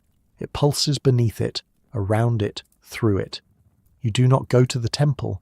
The temple lives beside you, above your sleeping mat, beneath your feet. In these sanctified spaces, fertility becomes a theme, not just of reproduction, but of life's renewal, the crops that grow, the animals that carve, the earth that keeps giving if honoured. Figurines, often interpreted as fertility idols, are tucked into walls, into grain bins, into tombs. The meaning of these figures is debated by archaeologists, but their presence is certain. Humans are now creating symbols to hold the weight of hope. Because with agriculture came unpredictability, not freedom from hunger, but new forms of it. Drought, blight, disease. If one field fails, it can starve hundreds. And so, prayer takes root beside the plough. Ritual becomes resilience. What began as observation of the natural world becomes negotiation with the unseen, the spirits of grain, the ancestors who must be remembered, the gods who must be fed so they, in turn, feed us. Burial practices deepen this relationship. At Çatalhöyük, the dead are often buried beneath houses, beneath the sleeping areas, beneath the hearth. They remain in the community, not as ghosts, but as continuities. Some bodies are later exhumed, their skulls plastered and painted, then placed in shrines or alcoves. These are not acts of horror but of memory, a visible, physical link to lineage. You sleep not alone, but upon the bones of those who walked before you. This intimacy with death shapes life, because to bury beneath your home is to accept that permanence is an illusion, that even stone walls will crumble, that roofs will cave, that the city will one day be buried as well. And yet still you build, still you paint, still you sing the old songs and press your palms into wet plaster. The village becomes a world not because it endures forever, but because it holds everything while it lasts, the sacred and the mundane, the child's cry and the elder's prayer. And so, meaning becomes layered, just like the settlement itself. Each generation adds a new flaw, a new symbol, a new rule. The city becomes its own memory, stratified into mud, brick and ash, pigment and bone. The living walk atop the dead, who once walked atop their own dead. This is not morbid, it is ancestral, it is grounding. It reminds each person that they are part of something larger, a story not yet finished. But with each layer, complexity grows, and complexity brings new questions. How do you balance the needs of many when the voices grow too numerous to count? How do you resolve disputes in a place where memory no longer connects everyone directly, where not all who gather at the hearth remember the same beginning? As villages expand into proto-cities, the human social brain reaches its threshold. Intuition and tradition are no longer enough. Structures must evolve, not only of stone, but of behaviour. This is the quiet birth of governance. We do not yet find thrones, armies, or written decrees, but we find central buildings larger than any home. We find shared courtyards swept clean. We find patterns of ritual repetition, signs that certain people led while others followed. The social fabric tightens, not as a web of equals, but as a hierarchy of responsibility, or perhaps of power. The keeper of the calendar becomes essential. The priestess who knows the rites of planting cannot be questioned. The man who leads the hunt now allocates the meat. And so, leadership emerges. It is not yet rule in the modern sense. It is still embedded in community, still relational. But it marks the beginning of a symmetry. Status once tied to wisdom or spiritual access begins to tangle with control, over resources, over information, over people. And from that tangle, systems are born, some to protect, others to command. The duality of human society, cooperation and competition, rises like twin towers from the same foundation. Material evidence grows with the centuries. In the later Neolithic layers at sites like Tel Halaf or Tel Brak, we find specialized workshops, separate quarters for elites, walled compounds, tokens and seals, early signs of accounting, of regulated trade. This is no longer merely subsistence, it is surplus, structured, guarded, redistributed. The village has become an organism, and within it, roles have become organs, interdependent, essential, unequal. But even as complexity thickens, the sacred does not disappear. In fact, it expands. Religious practice becomes formalized. Shrines become temples. We find altars stained with pigment and ash.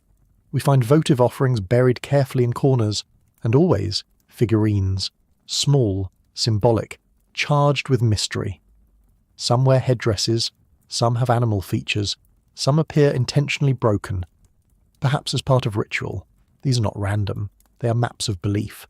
They guide the living through uncertainty, because the more complex a world becomes, the more it needs story. Rules require myth, hierarchies require justification, and ritual becomes the narrative that threads it all together. Birth, planting, harvest, death. These are no longer private moments. They are communal events, structured, witnessed, remembered. And meaning, once drawn from stars and seasons, is now also drawn from walls and roles. In this world, a child is born into structure. Their path is not formless, but guided. They may grow into a weaver, a carver, a keeper of the hearth, or they may grow into a servant, a leader, a keeper of others' labour. Identity begins to crystallize, and with it, possibility narrows. In the vast openness of a nomadic life, a child could grow to hunt or gather, wander or stay, shift their role with the seasons. But here, in the walls of a village becoming city, the horizon is no longer physical. It is social. It is defined by birth, by task, by the expectations of neighbours and ancestors. This offers security, but also constraint. A farmer's child becomes a farmer. A potter's daughter shapes clay. The rhythms of life are inherited as duty. And yet, even within these narrowing roles, humans continue to imagine. Art flourishes, not grand monuments yet, but intricate personal works. Painted walls, carved bones, engraved beads, stories passed in gesture and song, fertility figurines placed beside hearths, sacred patterns traced in the dust. These are not luxuries but necessities of the spirit. They give shape to the invisible, desire, memory, longing. Even as the physical world is increasingly controlled, the inner world remains wild, seeking expression. Because a village is not only stone and structure, it is yearning, and yearning finds its way into ritual. Burial customs grow more elaborate. The dead are no longer simply laid to rest. They are adorned, positioned, sometimes even returned to the earth in stages, flesh left to decay before bones are gathered, painted, and preserved. It is as if death itself must be understood not only biologically but communally. The soul, the name, the place of the person, these must be honoured, situated, remembered. And so, memory becomes an institution. Elders carry stories, shrines carry echoes. The village becomes an archive of its own becoming. Each generation adds another layer of walls, of customs, of meaning. And from these layers, the first myths are born, not just of gods and spirits, but of origins, who we are, why we stay, what holds us together. The hunter who once walked by starlight now kneels in a room without windows, pressing his hands into wet clay, seeking something beyond grain and water. In these moments, humanity crosses an invisible threshold. We are no longer simply adapting to the land. We are reshaping it, and in doing so, reshaping ourselves. From the scattered camps of the Ice Age, we have arrived at the edge of the city. From fires under the stars to ovens buried in courtyards. From tracking herds to counting harvests. From kinship to culture. And yet, something ancient still lingers. A whisper of the forest, the memory of rivers, the ache for movement. This ache will not disappear. It will become story, song, resistance. Because even as villages become worlds, the human heart remembers the wilderness, and in that remembering we carry forward both burden and gift, the power to build and the cost of what we leave behind. The walls rise, but so do the questions. Who are we now? And what happens next, when the harvest fails, or the river shifts, or the gods go silent? What does it mean to belong to something too large to know? The answers lie ahead, carved into the bones of history. It begins with a field, not one of grass or wildflowers, but of wheat, golden and swaying, anchored by invisible lines drawn in soil. And for the first time, someone calls it theirs. Land, which once belonged to no one and to everyone, becomes defined, claimed, bounded, protected. A woven fence, a buried marker stone. A name whispered over soil before the rains. Ownership, once an alien concept, begins to shape how humans see the world, and each other. A harvest is no longer a gift from nature. It is an asset, a possession, a legacy. It must be guarded, stored, passed on. Not just from hand to hand, but from generation to generation. Property becomes lineage. Lineage becomes power. But what happens when power has edges? A field cannot move. A granary cannot run. They must be defended. And so the first weapons are lifted not to chase prey, but to protect the imagined borders of home. Raids, once brief skirmishes over territory or animals, now take on a new form, organised, premeditated, devastating. What was once survival becomes strategy. Communities erect walls, not just to keep the wild out, but to keep other humans at bay. The architecture of fear becomes embedded in mud, brick and stone. Does abundance invite violence? Or does it merely change its shape? When the rains falter, when the river shifts, when the soil grows tired, what options remain for those whose entire lives are tied to the land they cannot abandon? Land that once gave freely now demands a cost. Soil, once rich from centuries of natural cycling, begins to thin under the relentless demands of cultivation. Trees fall to clear new space, but their roots no longer hold the hills. Deforestation begins not as a decision, but as a habit. The world itself starts to ache beneath the weight of this new experiment. And still, the plough cuts deeper. Ownership creates exclusion. Inheritance begets hierarchy. The farmer with 2 fields feeds more mouths than the one with none. Those who have surplus gain not only food, but leverage. Debt emerges, not as a coin, but as a concept. You owe me. And with it, a new kind of hunger spreads. The hunger not just for bread, but for control. How do you divide something that once belonged to all? With each harvest, the seeds of inequality deepen their roots, and yet no one stops, because to stop is to starve, and to starve is to disappear. So the villagers press forward, unaware that the abundance they chase is already transforming them, not just in the back-breaking rhythms of threshing and storing, but in the very way they imagine worth, identity, and belonging. The land gives, but at a price that is no longer measured only in labour. The cost of control is not merely physical, it is philosophical. What does it mean to possess the earth? And what happens when the earth begins to remember? When soil, scraped and planted season after season, hardens into something unresponsive, no longer the soft cradle of seeds, but the exhausted shell of a field overworked. In the early days of farming, people do not yet know the language of nutrients, nitrogen, or erosion, but they know when the land is tired. The wheat grows thinner. The barley bends weakly in the wind. Lentils become fewer. So they do what humans have always done. They move. But now it's no longer small bands wandering between rivers and groves. Now it is families, entire lineages, tied to houses, graves, and inherited fields. And moving means conflict. To leave land is to lose it. To claim new land is to take it from someone else. Conflict becomes a rhythm, like harvest or planting, not constant, but expected, part of the cycle of ownership. Raids begin at the edge of dawn, shadows against fields ripe for taking. Food stores are stolen, fields are burned, animals are driven off. What was once a neighbour becomes an invader. And in response, villages respond not with abandonment, but with walls.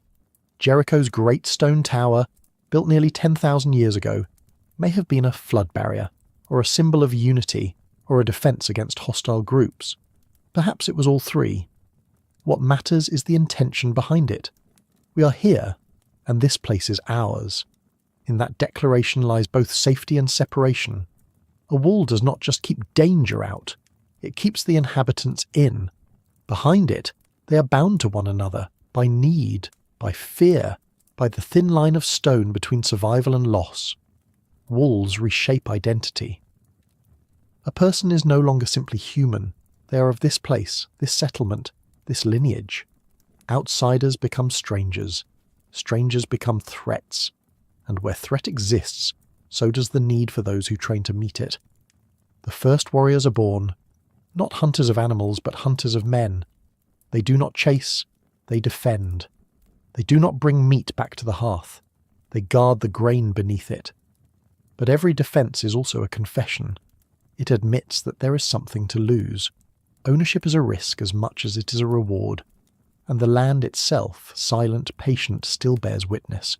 Forests recede as villages grow. Trees become beams for roofs, firewood for ovens, timber for ploughs and wheels.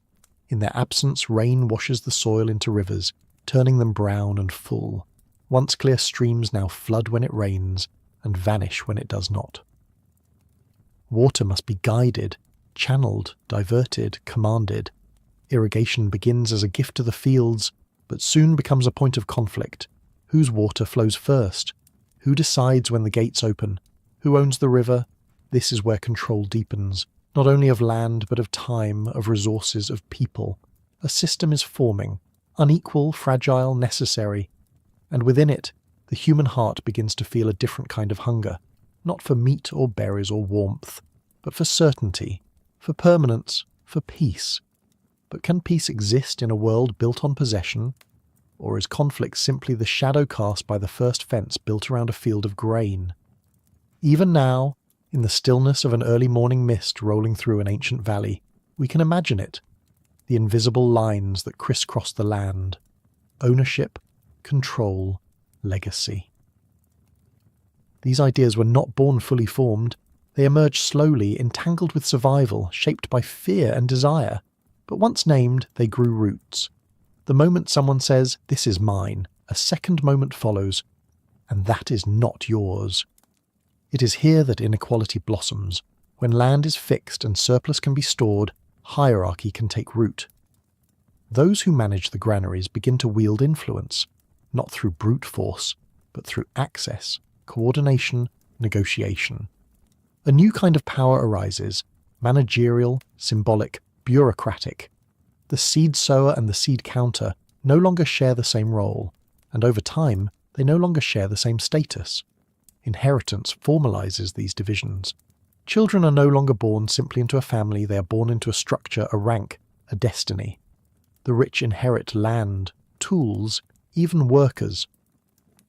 The poor inherit dependence. Choice, once defined by mobility and knowledge of wild places, is now shaped by proximity to wealth. And as roles calcify, mobility, both literal and social, fades. But the earth does not stop for human plans. It continues to shift, cycle, resist. In many early farming societies, ecological strain appears long before written history. Forests cleared for fuel and farmland don't regenerate. Rain patterns change. Soil, repeatedly tilled and exposed, begins to lose its life. Without animal manure or rotational crops, nutrients leach away. What once was abundance becomes fragility, and so the cycle accelerates. More labour is required to produce the same yield. Larger areas are needed to feed the same village. Rivers must be redirected, hills terraced, marshes drained. Technology steps in, not as a marvel, but as a necessity. Irrigation channels are dug by hand. Dikes and levees are maintained year after year. The community becomes bound not just to place, but to infrastructure. A collapse of canals is no longer a nuisance. It is a threat to survival. The land, like the people, becomes burdened, and when one village's land fails, another's might still flourish. So conflict continues, fiercer now, more organised. Fortified granaries, standing militias, the invention of siege. Peace becomes something that must be negotiated, brokered, enforced. And with enforcement, yet another kind of power is born: law. We see the first codes, not yet written in stone, but etched in expectation. Rules about fields, theft, inheritance, marriage. These are not only about order, they are about stability in a world that no longer offers it freely. Humans, having wrested control from nature, now find themselves needing control over each other. And so society becomes a system of management, of people, of resources, of behaviour. It is not evil. It is simply the shape that complexity takes. But the more tightly we grip the reins of control, the more we must ask, who holds them, and what do they sacrifice to do so? At first, perhaps nothing more than time, some measure of freedom. But as the system matures, sacrifice deepens. The leaders of these early societies must carry more than grain or rule books. They carry the tension between the people and the land, between hope and hunger. Every decision weighs not only on their shoulders but on the soil beneath them. A misjudged irrigation schedule might cost a village its crop. A failed negotiation with a neighbour might spark a conflict no one returns from. To lead is to live at the centre of the storm, but those who lead are not always those who labour. As agricultural societies expand, specialisation appears. Not everyone needs to farm, at least not directly. Some become potters, others toolmakers. A few become priests, whose duties are no longer just to the people, but to the unseen forces believed to govern fertility, rain, and fate. The grain that once served the body now also feeds the spirit and the social order. Surplus, once a buffer against famine, becomes the currency of class. With every growing season, society stratifies. We begin to see grave goods buried with some, but not all. We see houses grow larger for the few, while others crowd into smaller spaces. Walls inside villages now not only face outward, but inward. Territory shrinks from the expanse of the wild to the narrow corridors of daily life. Social distance becomes physical, and so the cost of control multiplies. It is etched in the bent backs of workers grinding flour from tough einkorn wheat. It echoes in the silence of women who bear children into lives already prescribed by birth. It lives in the fatigue of those who wake before the sun to mend canals, repair fences, watch for raiders, and still no one stops, because there is no way back. The forager's world of movement, flexibility, diversity has become myth. Their knowledge of which roots heal and which fungi kill fades with each generation that no longer walks far from the village. Children grow up beneath ceilings, not stars. Their world is bounded by plots and property, by names and deeds. Their gods now live in temples, not rivers. Nature, once a partner in the dance of survival, becomes something to be subdued. We clear it, burn it, fence it. We name its parts and tally its outputs. Even beauty is measured. The tallest ox, the most symmetrical barley head, the straightest furrow. Wildness is no longer revered, it is corrected. Yet still, in the quiet corners of fields, something resists. A weed that breaks through stone. A bird that feeds on spilled grain. A child who wanders past the boundary line and returns with a story. Control, no matter how vast, is never total.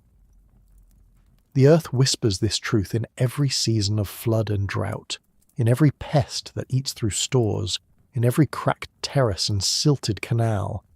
It reminds us, gently, patiently, relentlessly, that it was never fully ours to begin with.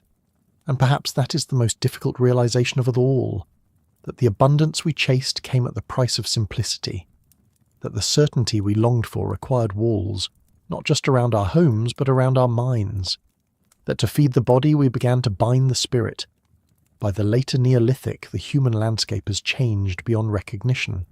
From Anatolia to the Indus, from the Nile to the Danube, Great systems now ripple through the land: irrigation networks, grain stores, workshops, temples. But beneath the surface, tension grows. Soil is not infinite. Rivers silt. Forests shrink. And people, too, stretch the limits of what they can endure. Food is no longer a daily adventure. It is a cycle of planning and fear. A missed planting window can mean ruin. A failed harvest might lead to famine, debt, or dependence on those with more. Grain, once shared freely among kin, now becomes the measure of labour, loyalty, and control. We find tablets, early accounting records marking rations, debts, offerings. They are marvels of ingenuity, the first steps toward writing. But they are also signs of a world where human life is tallied, a world where loss becomes quantifiable. Even time begins to serve the system. Calendars, born from careful observation of the stars, are refined not for myth, but for yield. When to plant, when to reap, when to store. Time becomes a ledger, and so, the journey that began with a seed pressed into soil becomes something vast, beautiful, burdensome, irreversible, but not without moments of reflection. We find figurines buried near granaries, perhaps offerings, perhaps warnings. We see ritual hearths burned anew each year, as if to begin again.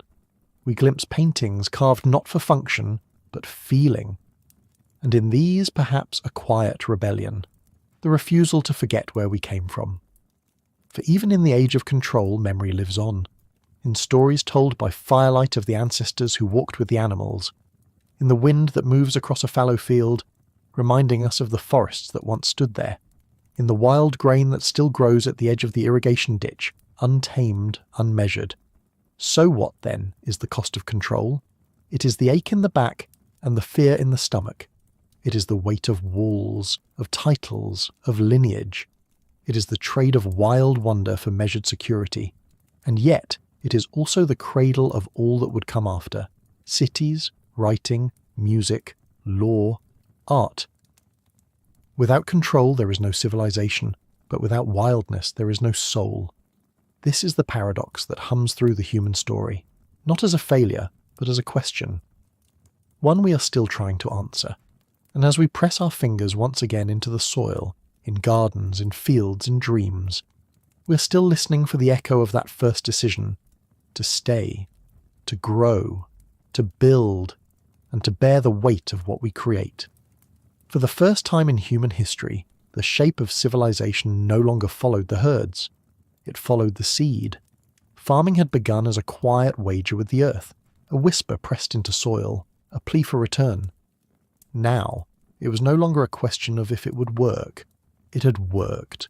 And yet, what began as a tentative experiment in the lands we now call the Fertile Crescent was not destined to remain there.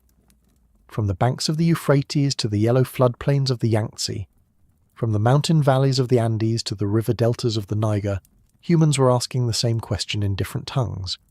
What else might grow here, under our care? But how could so many distant peoples, separated by vast oceans, mountains, and deserts, have reached similar answers without ever speaking to one another?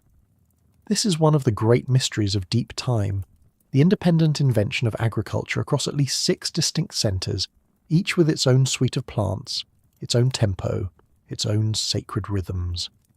In the Near East it was emmer and einkorn wheat, barley, chickpeas, lentils. In the valleys of China, humans bent their backs to wild rice and broomcorn millet, drawn to the marshes and terraces where grains clung stubbornly to the earth. In the lowlands of Mesoamerica, they nursed teosinte into maize, a feat so improbable, so slow, that it remains one of the most astonishing acts of guided evolution in our species' history. In the Andes, potatoes, buried treasure in frostbitten soil, were pulled from their rocky cradles and carried in woven slings. In sub-Saharan Africa, the silent resilience of sorghum, yams, and pearl millet became the foundation of lives attuned to the pulse of the savannah. And in New Guinea, in dense, humid forests, taro, banana, and sugarcane emerged from under the canopy, not as fruit of wild chance but of long attention. This was not the spread of an idea. It was the convergence of a pattern. What does it mean when different minds in different places shaped by different stars come to echo the same solutions? Is it necessity, destiny, or something buried even deeper in the marrow of what it means to be human? This parallel unfolding of agriculture was not driven by a single origin myth, but by many small epics, quiet, local dramas of observation, experimentation, and faith in the unseen. But not all crops were created equal. Some offered sweetness, others sustenance. Some grew where water stood still, others where winds howled down from high places. Each became more than food, they became identity. Rice was not wheat. Maize was not barley. The land chose, and people listened. And so, a strange truth began to emerge, whispered through millennia. Though agriculture tethered people to place, it did not isolate them. It connected them invisibly across the curvature of the earth, not through caravans or conquests, not yet, but through something older, more patient, the slow pulse of exchange. At first glance, early farming cultures appear insular, bound to their own valleys and rivers, hemmed in by mountain ranges or seas. But beneath the surface, evidence tells another story. Buried in the floors of Neolithic homes, we find obsidian, volcanic glass that gleams like frozen lightning, sourced from quarries hundreds of kilometers away. In desert caves, we find beads carved from marine shells. In forest clearings, we uncover stones that do not belong to the local geology. And in each of these, we glimpse a truth. People have always carried pieces of distant worlds with them. They did not yet have roads, but they had roots, invisible, intuitive, passed down not on paper but through memory, story, and footstep. These were the first trade networks, and though they moved slowly, no faster than a person could walk or a canoe could drift, they carried more than goods. They carried knowledge, a sharper blade, a new kind of seed, a healing root, a tale of another people's god. These early exchanges were not about profit, they were about possibility. What might grow here that we have not yet tasted? What tool might last longer than the one we know? What name do others give to the wind, the stars, the harvest? Even language itself begins to soften at the edges where cultures meet. Words are borrowed, rhythms shift, songs echo across hills, changing slightly with each retelling, and always the plants move too. Lentils cross from one valley to the next. Rice follows monsoon trails. Maize leaps over generations from the lowlands of Mexico to the prairies of North America. Bananas slip quietly into African soil from Southeast Asia, long before ships arrive to carry flags and iron. These are not the forced marches of empire, but the meandering migrations of hope. In each case, the plant changes, and so do the people. Maize, for instance, is not a static invention. It is a slow conversation between plant and planter, reshaped over thousands of years by patient selection. Early maize ears were barely longer than a human thumb, with few rows of kernels. Yet over generations, those who harvested saved the seeds that fed best, stored best, grew strongest. The maize we know today is the result of this ancient dialogue between hand, soil, and sun. The same is true of rice, which began as a wild grain in Chinese wetlands but became, over time, a staple of entire civilizations. Its cultivation demanded precision, rhythm, and teamwork, skills that would echo in the organization of the early societies. Even today, in the flooded paddies of Southeast Asia, the geometry of rice reflects 1,000 years of shared wisdom, carved into the land. So these crops are not merely food, they are archives, living records of human care, migration, and adaptation. And like all archives, they contain more than data. They contain meaning, encoded not in ink but in taste and ritual, in harvest songs and planting prayers, in the quiet ways a grandmother teaches her grandchild which seed to keep and which to cast away. Through this, agriculture became more than a system of survival. It became culture. It is here, in this quiet entanglement of food and feeling, that the web begins to deepen. Consider what happens when a single new crop enters a village, a stranger in the field. At first, it might seem unremarkable, a curiosity perhaps. But slowly, if it grows well, it alters everything. A new planting schedule, a different rhythm of labour, a change in storage or cooking, maybe even a new ritual to mark its arrival or thank its spirit. Then, over time, it becomes familiar, and once it is familiar, it becomes identity. Children grow up never knowing a time before this food. It becomes their taste of home. Now imagine this not happening once, but dozens of times, across rivers, across forests, across whole continents.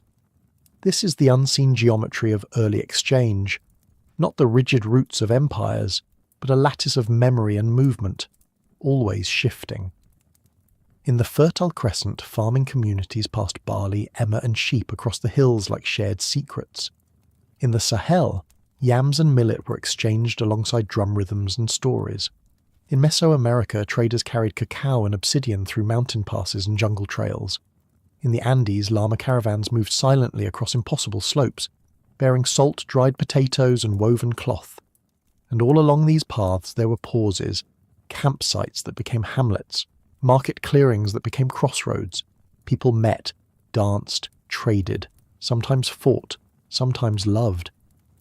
And every now and then, in those in-between spaces, a seed slipped from one pouch to another. Even those who did not farm directly were drawn into this web.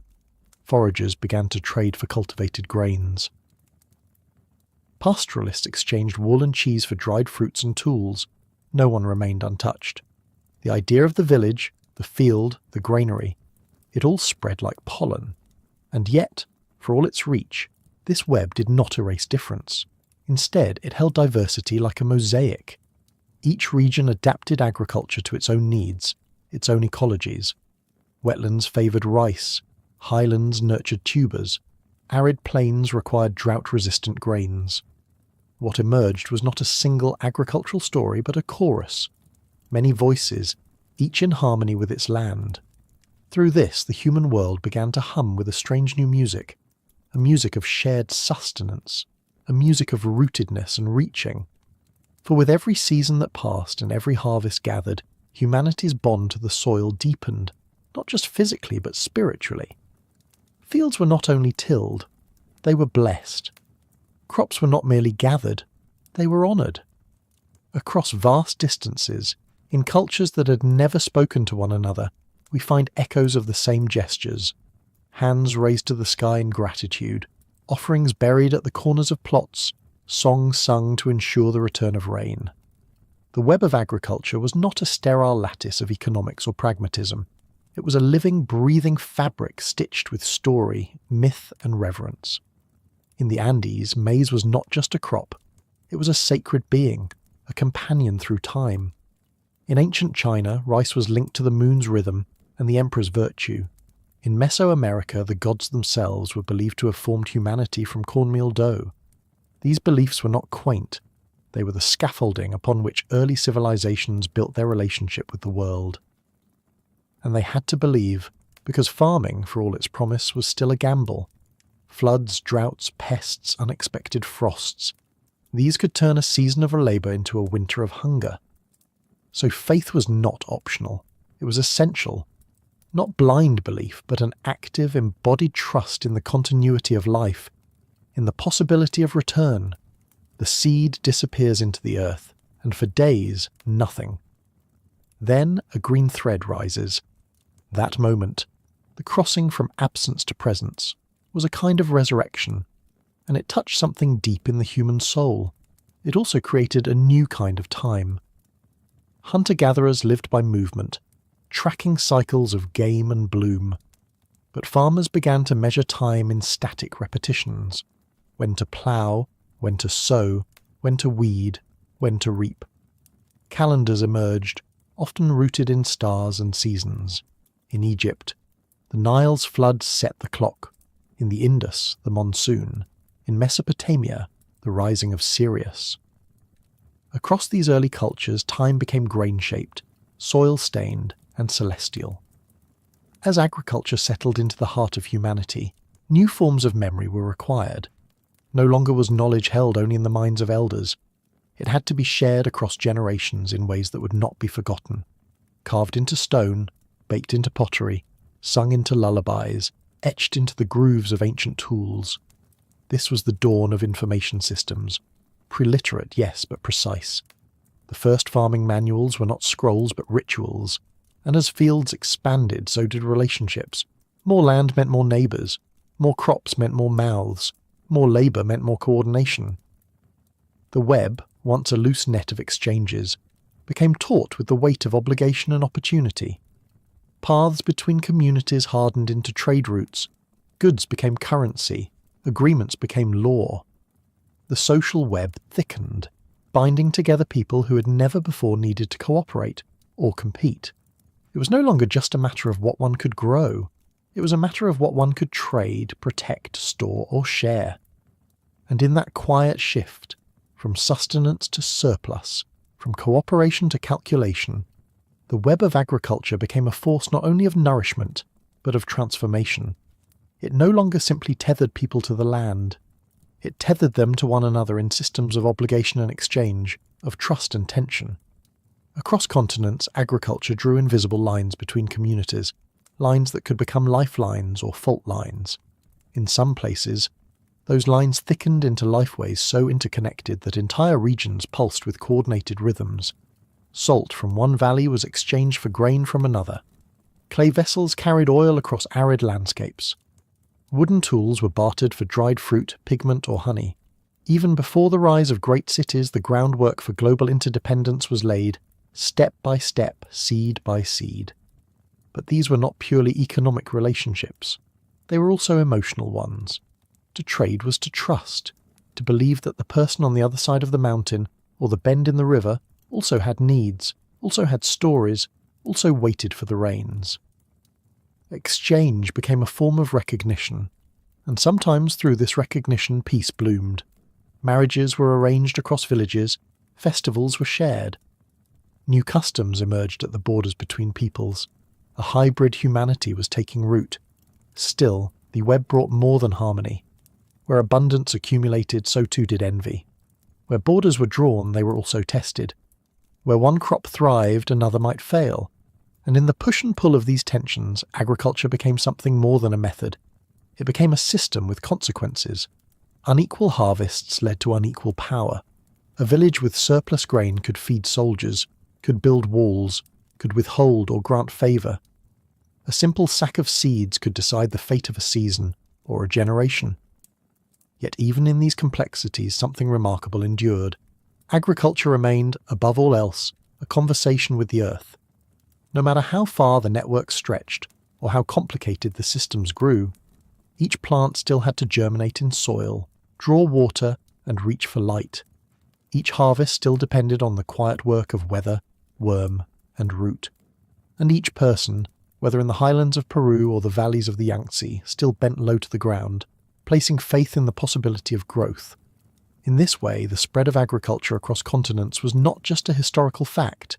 It was a spiritual unfolding, a moment when humanity, having once roamed freely across the face of the world, chose instead to anchor itself, and in doing so, discovered a new kind of freedom, not in wandering, but in weaving connections across distances, weaving cultures into ecosystems, weaving meaning into the very act of feeding one another. The web continues today, in every grain of rice cooked on a stove, in every loaf of bread broken at a table, in every seed planted by a trembling hand. And through it, we are still learning what it means to be rooted and to belong. The fields stretch wide and golden under a sun that no longer dictates when to move on, but when to reap. Here, in these measured rows of grain, one can sense the weight of something irreversible. And now, after all this time, the question rises like mist from the earth itself. Did we shape this world, or did this world silently shape us? When the first seeds were pushed into the soil, it seemed like an act of control. The old hunter's world was one of uncertainty, of chasing the wild, of not knowing if the next valley held sustenance or silence. But the world of planting offered the illusion of foresight. To place a seed in the ground was to ask the future for a promise, and to believe, perhaps for the first time, that it might be kept. But promises demand payment. And over generations the payment came not just in labour, or in the aching backs of those who bent to the earth, but within the bodies themselves. Those who ate the same grains year after year found themselves reshaped by what they consumed. A small mutation in the gene for amylase, the enzyme that helps digest starch, spread like a quiet whisper through populations that lived by wheat and barley. Another mutation, one that allowed the digestion of milk beyond infancy, emerged not once but several times in distant pockets of humanity. It was a convergence, a genetic bowing to the altar of the farm. What happens when your biology no longer serves only survival, but obedience? The body, once forged for endurance and the chase, became a machine for processing grain. Teeth wore down not from chewing meat, but from grinding stones hidden in flour. Bones narrowed, statures shrank. The great mosaic of genetic diversity that once danced freely across wide, wandering populations began to narrow into patterns of domesticated adaptation. And still, the harvest was seen as victory. Was it? There is something both intimate and unsettling in the idea that a grass, wheat, is among the most successful organisms on Earth not because of its wildness, but because of its manipulation of us. We protect it, we water it, we tear down forests to give it light. In return, it sustains our numbers, but it also demands our loyalty. Its survival and ours became intertwined, so much so that it is hard to tell where one ends and the other begins. And what does that mean? For choice? For agency? For freedom?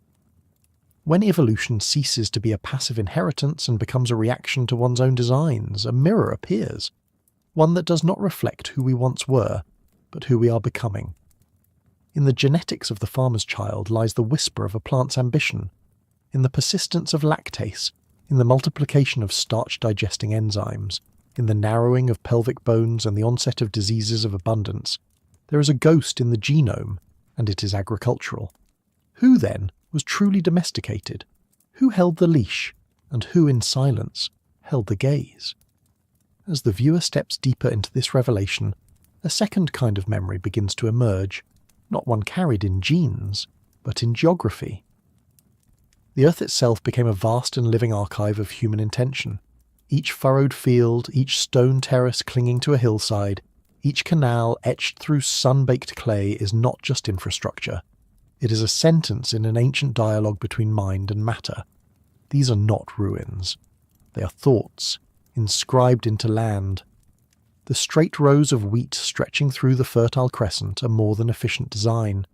They are an echo of a desire for predictability. The zigzagging terraces in the Andes are not merely soil conservation.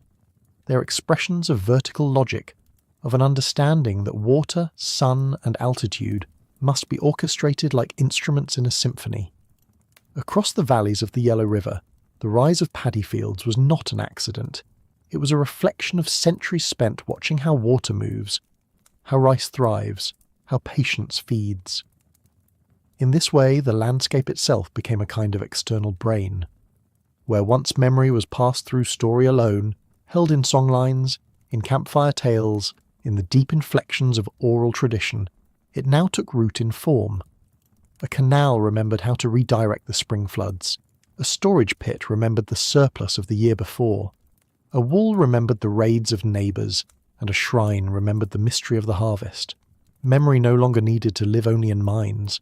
It was embedded in materials, in arrangements, in space itself. And with this shift came a slow unravelling of the ephemeral. In a world of constant motion, forgetting had been survival. The mammoth hunter did not need to recall the exact shape of last season's weather, only where the wind carried the herd. But now, the weather had to be recorded, patterns tracked, calendars invented. The sky became a ledger. Time was carved into moon cycles, shadows, stars. To forget could mean famine. To remember became sacred. But remembering changed what it meant to live. In fixed memory there is fixed expectation. In a wall there is exclusion. In a granary there is ownership. In a field there is a season that must be obeyed. And gradually, almost imperceptibly, the freedom once found in forgetting gave way to the security of the known. It is easy to see this shift as progress, but it is also a tether, for the land began to hold not only our food, but our responsibilities.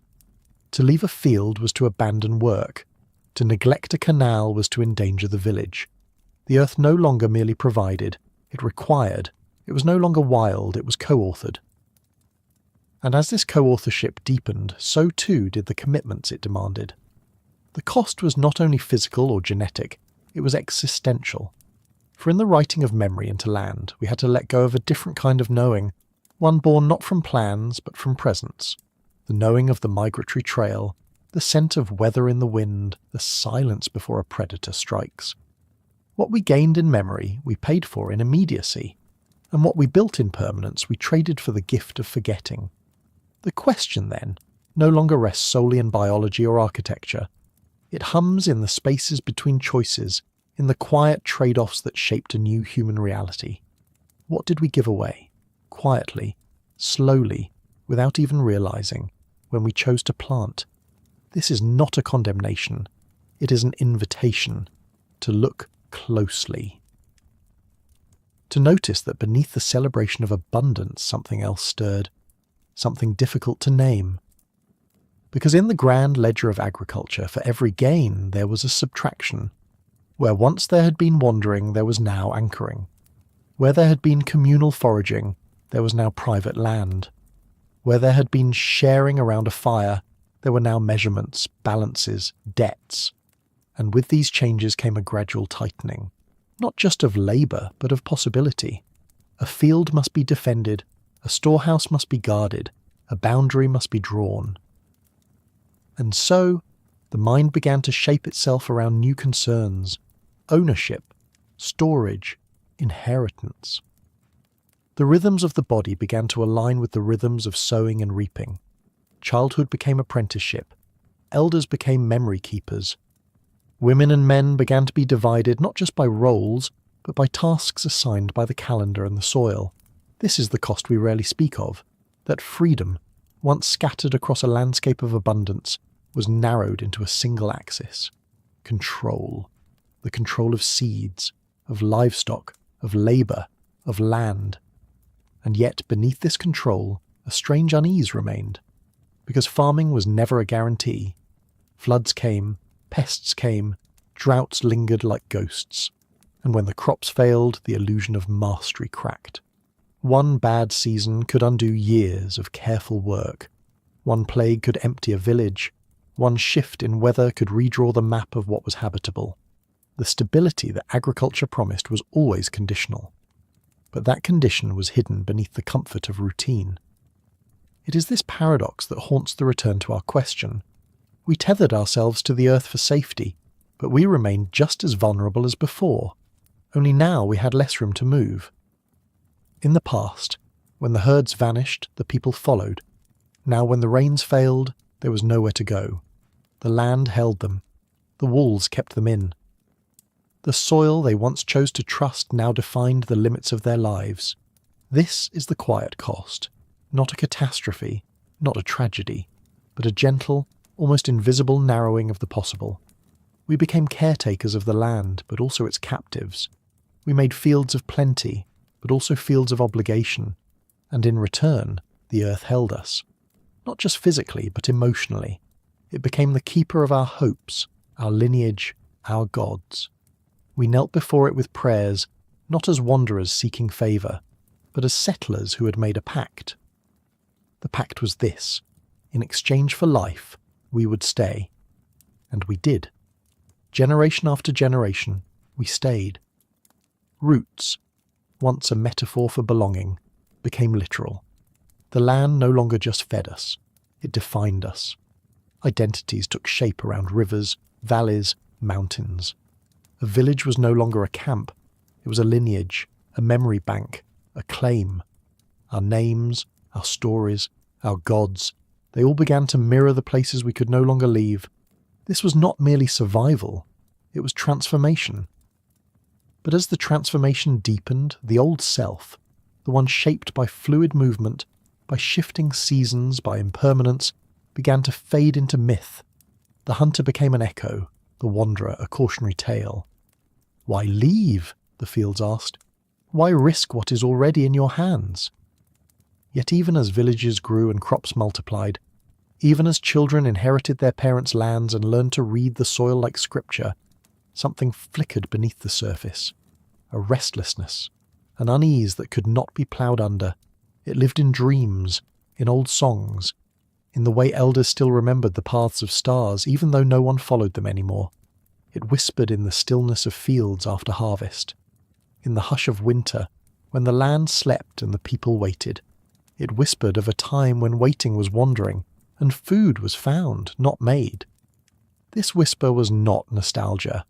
It was memory, ancestral, instinctive, buried deep in the fabric of who we had been for tens of thousands of years.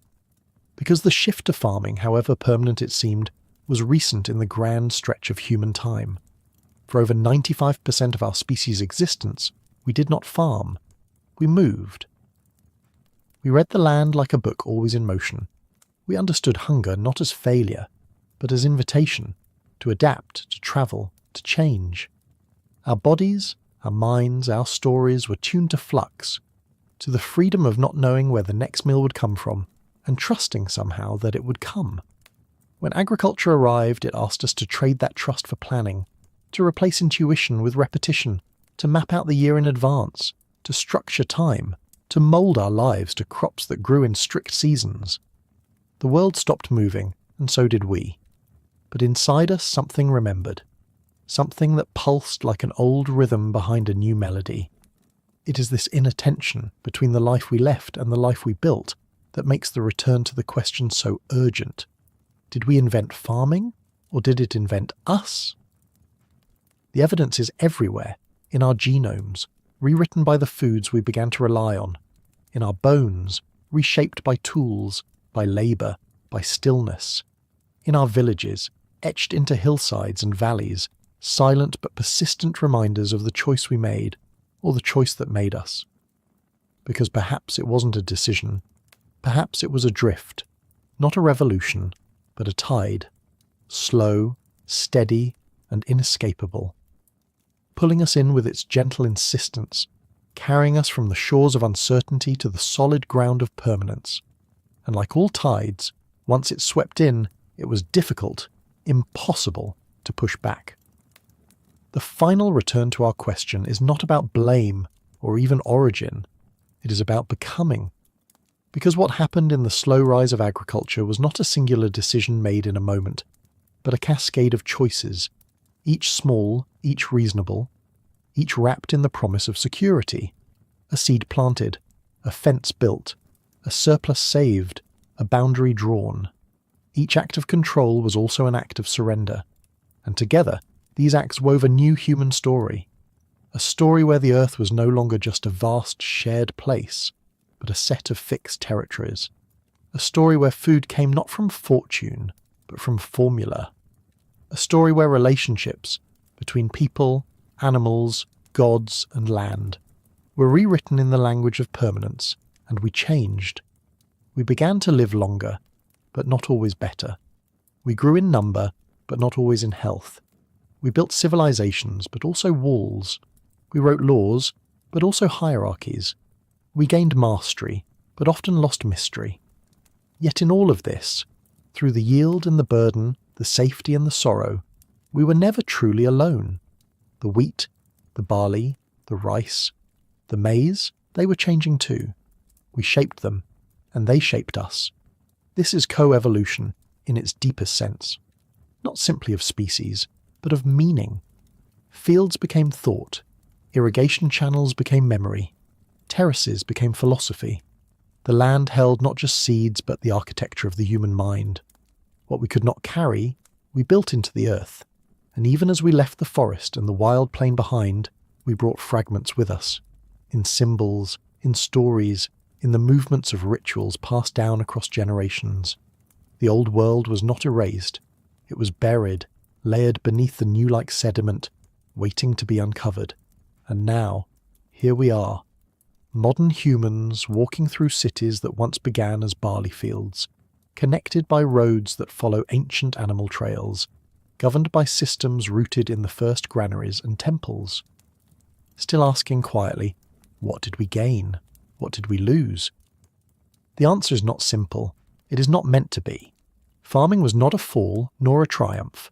It was an unfolding, a transformation that carries both wonder and warning, a journey that continues still in every harvest, every garden, every debate about how we live and what we owe to the earth beneath us. The question remains, but so does the beauty of asking it. And in the asking, we remember we are still becoming, still planting, still adapting, still searching for balance in the ancient pact we made with the land, a pact written not in words, but in roots. The field is quiet at dawn. Mist coils low over the furrows, softening the horizon into a watercolour of pale light and stillness. Somewhere, a breeze stirs the green blades just beginning to rise from the soil. They rustle faintly, like whispers remembered from a dream, and for a long moment you, who have come so far, stand at the edge, not as a farmer or a forager, not as a ruler or a rebel, but simply as a human. You look out across the planted earth and feel something familiar and strange blooming inside you. Because this is not just a field, it is a mirror, and what it reflects is the long, aching story of us. How did it come to this? A world of walls, granaries, seed vaults, irrigation canals that gleam like veins under the skin of the planet. A world where food is certainty, and yet hunger still walks in the margins. A world where the forest has retreated and the field has expanded. But at what cost? Beneath the neat rows and the rumbling tractors, there is a deeper truth, one that began when we traded wandering for belonging. When we decided somehow to tether ourselves to the soil. But even now, after 10,000 years of ploughing and planting, something ancient still stirs in the chest, a wildness that refuses to be entirely buried. What remains of the hunter in the farmer's heart? Perhaps it is found in the way your body quickens when you hear the sound of geese overhead, or the way your eyes instinctively track the movement of a deer in the distance, not with hunger, but with recognition. Perhaps it is in the delight of unpredictability, the refusal to be completely governed by routine, or in the quiet thrill of firelight, of storytelling, of sleeping under stars with no roof but sky. These are not just remnants, they are inheritance. The nomad may have vanished from the landscape, but not from the psyche. The instincts that once shaped survival now echo as longing, a faint rhythm beneath the cultivated order of daily life. And yet, that very longing is what made the field possible. Because the first farmers were not tame. They were wild minds trying to understand a wild world. They were not seeking comfort. They were seeking continuity. They were asking, in their own way, what if we could shape the seasons? What if the land could become memory? What if home was not a place we carried on our backs, but something we could grow with our hands? From those questions came rituals. From rituals came rows. From rows came cities, walls, alphabets, armies, archives, but also granaries, gardens, bread, breath. All of it rooted in the same trembling idea, that it is possible to shape nature without destroying ourselves. But was it true? Did the act of shaping change us more than we ever expected? And if so, what do we owe to the fields that now hold our future? The answer is layered, like the soil beneath our feet. In one layer, triumph. In another, burden. It is impossible to walk through the history of agriculture without stepping into both. On the surface, it is easy to marvel. Agriculture has fed civilizations, expanded life expectancy, and enabled the flourishing of science, language, and cities. From wheat came writing, from barley, beer, and community. The humble rice paddies of the East nourished empires. Maize and potatoes cradled entire continents.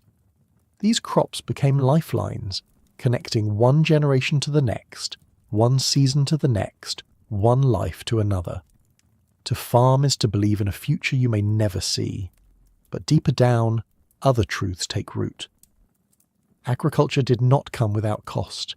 The same fields that produced abundance also demanded it. They demanded hours bent beneath sun and storm. They demanded obedience to rhythms no longer natural but imposed. And they demanded more from the earth than she could always give. As the rows lengthened, forests fell.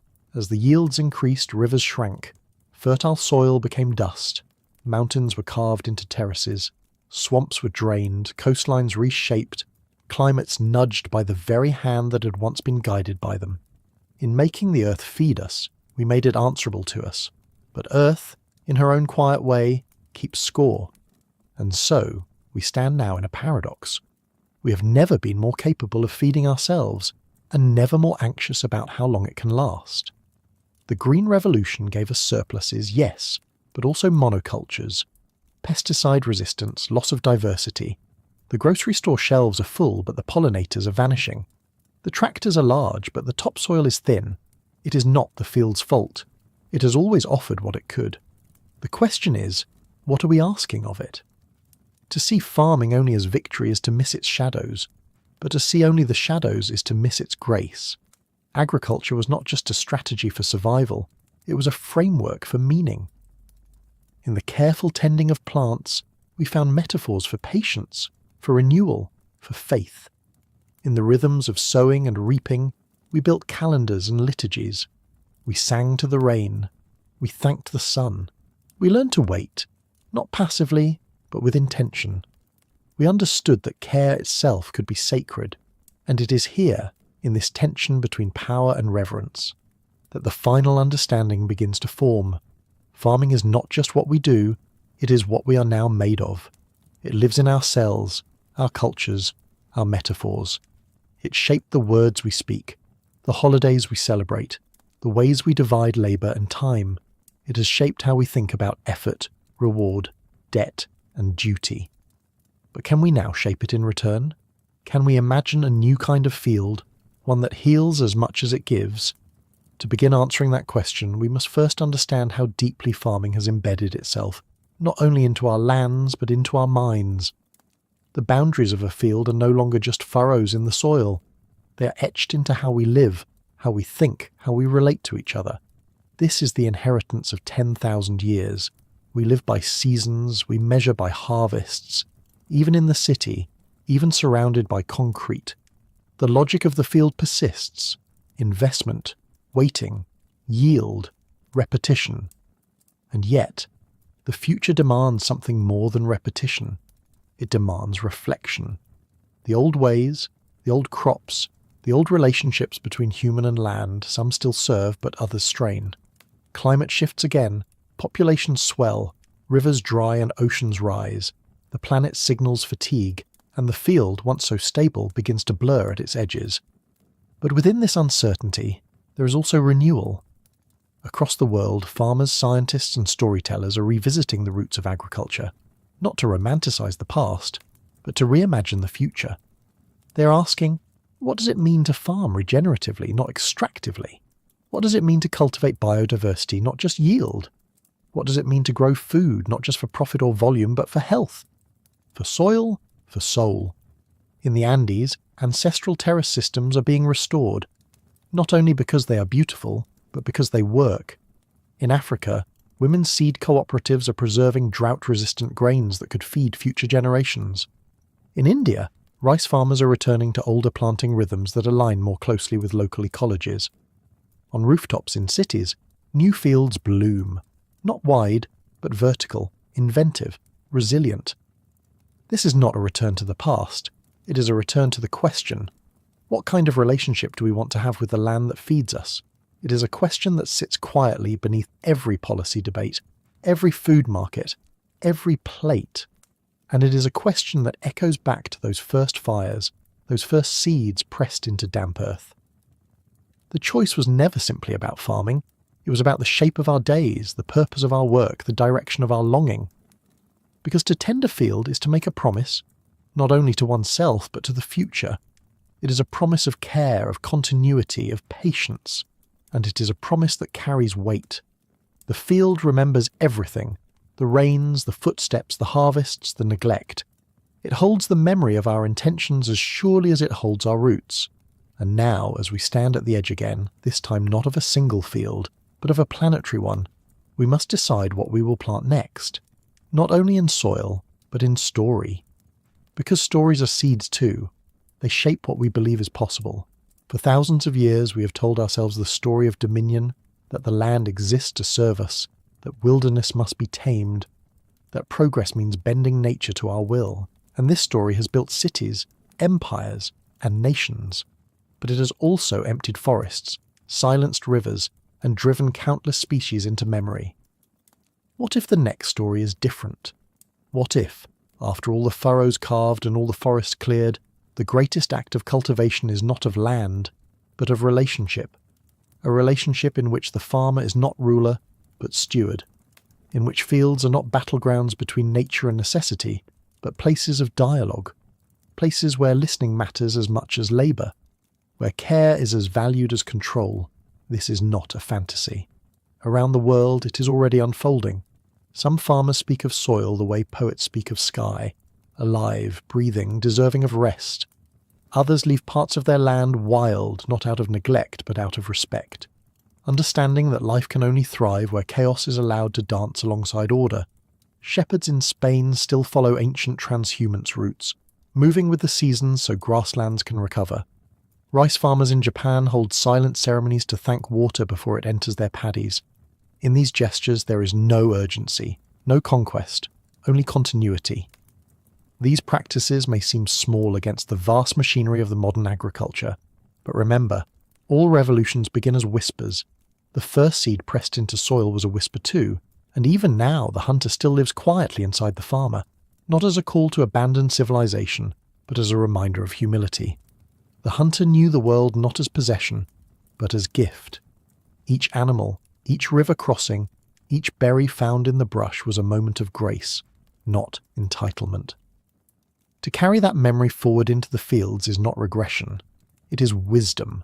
So we ask again, what remains of the hunter in us? Perhaps it is the capacity to notice, to kneel and see a single sprout pushing through frost, to pause at twilight when the wind carries the smell of rain, to feel, even for a moment, that we belong not above the world, but within it. And what remains of the farmer? Discipline, care, the courage to plant even when the sky is grey, the willingness to rise before dawn, not for glory but for continuity, the understanding that hope is not a feeling, it is an action. In the end, it is not a choice between hunter and farmer, it is a weaving. The instinct to wander and the instinct to stay are both part of us, and the future will depend on how gently, how wisely we braid them together. That is the final task. To walk forward, holding both the ache of memory and the shape of possibility. The hunter lives in our breath, the sharp awareness, the reverence for movement, the trust in what cannot be stored. The farmer lives in our hands, the calloused palms, the rhythm of tending, the willingness to stay. We are not one or the other, we are both. And the field, silent and ancient, waits for us to understand this. As dawn rises on this imagined field, the air is thick with the scent of damp soil. Somewhere nearby, the first birdsong stirs. A child walks between the rows of young plants, her fingers brushing the leaves. She does not know the names of the people who came before, but she walks where they once knelt, and the earth remembers them. This is where we stand now, not just in a chapter of history, but in the long unfolding of something deeper. The field is not simply where food is grown, it is where we come to terms with who we are. The traces of fire rings, the bones of aurochs, the grooves worn deep in grinding stones, all these remain, scattered across the continents. But they are not just relics. They are questions left for us to answer. Will we farm as conquerors, or as caretakers? Will we feed only our bodies, or also the landscapes we depend on? Will we continue to cultivate a world that is fractured and exhausted, or will we plant stories of wholeness and tend to them with patience? We have learned much on this journey. We have followed the arc of 10,000 years, from the icebound wandering of Paleolithic hunters to the water-fed fields of the Holocene, from accidental seeds to the careful crafting of irrigation canals, from the first fire-hardened sickle to the satellite-tracked tractor, from whispers of possibility to networks spanning continents. And now we return, not to the same place, but to a place made new by understanding. The final gift of this journey is not knowledge alone, it is presence. The ability to stand in a field, beneath a quiet sky, and feel both the gravity of what came before and the openness of what lies ahead. To farm now is to choose again. To ask not just how we grow food, but why, and for whom, and with what cost. And perhaps, somewhere deep in the pattern of stars the hunter still watches, and somewhere in the furrowed land the first farmer still waits, and within us both still whisper, "Tend this field well. It is not just soil, it is story, it is memory, it is future, and it is yours." Thank you, fellow sapiens, for walking this long road through the furrows of memory and the dust of time, tracing the footsteps from wild grain to field, from wandering bands to the quiet dawn of cultivation. If this story helped you feel a flicker of wonder, a pause for reflection, or a deeper question stirring just beneath the surface, then your presence here has given it meaning. Thank you for lending your attention to the slow, patient rhythms of human becoming. Perhaps a single image stayed with you, a silence beneath the stars, a seed pressed into soil, a voice calling across the centuries. Whether it was the glint of obsidian traded across valleys, the hum of grain being ground by calloused hands, or the ache of choosing stability over the open horizon, these fragments are what connect us, echoes that stitch our private reflections into a shared thread of memory. If something lingered for you, I invite you to share it in the comments, not as a duty, but as a quiet offering. These moments of reflection are what build our thoughtful little community. If you'd like to walk further with us through time, myth, and meaning, you can subscribe, share, or simply wait in stillness. More stories are coming, each carrying its own question, its own light. Until we meet again, stay curious, stay thoughtful,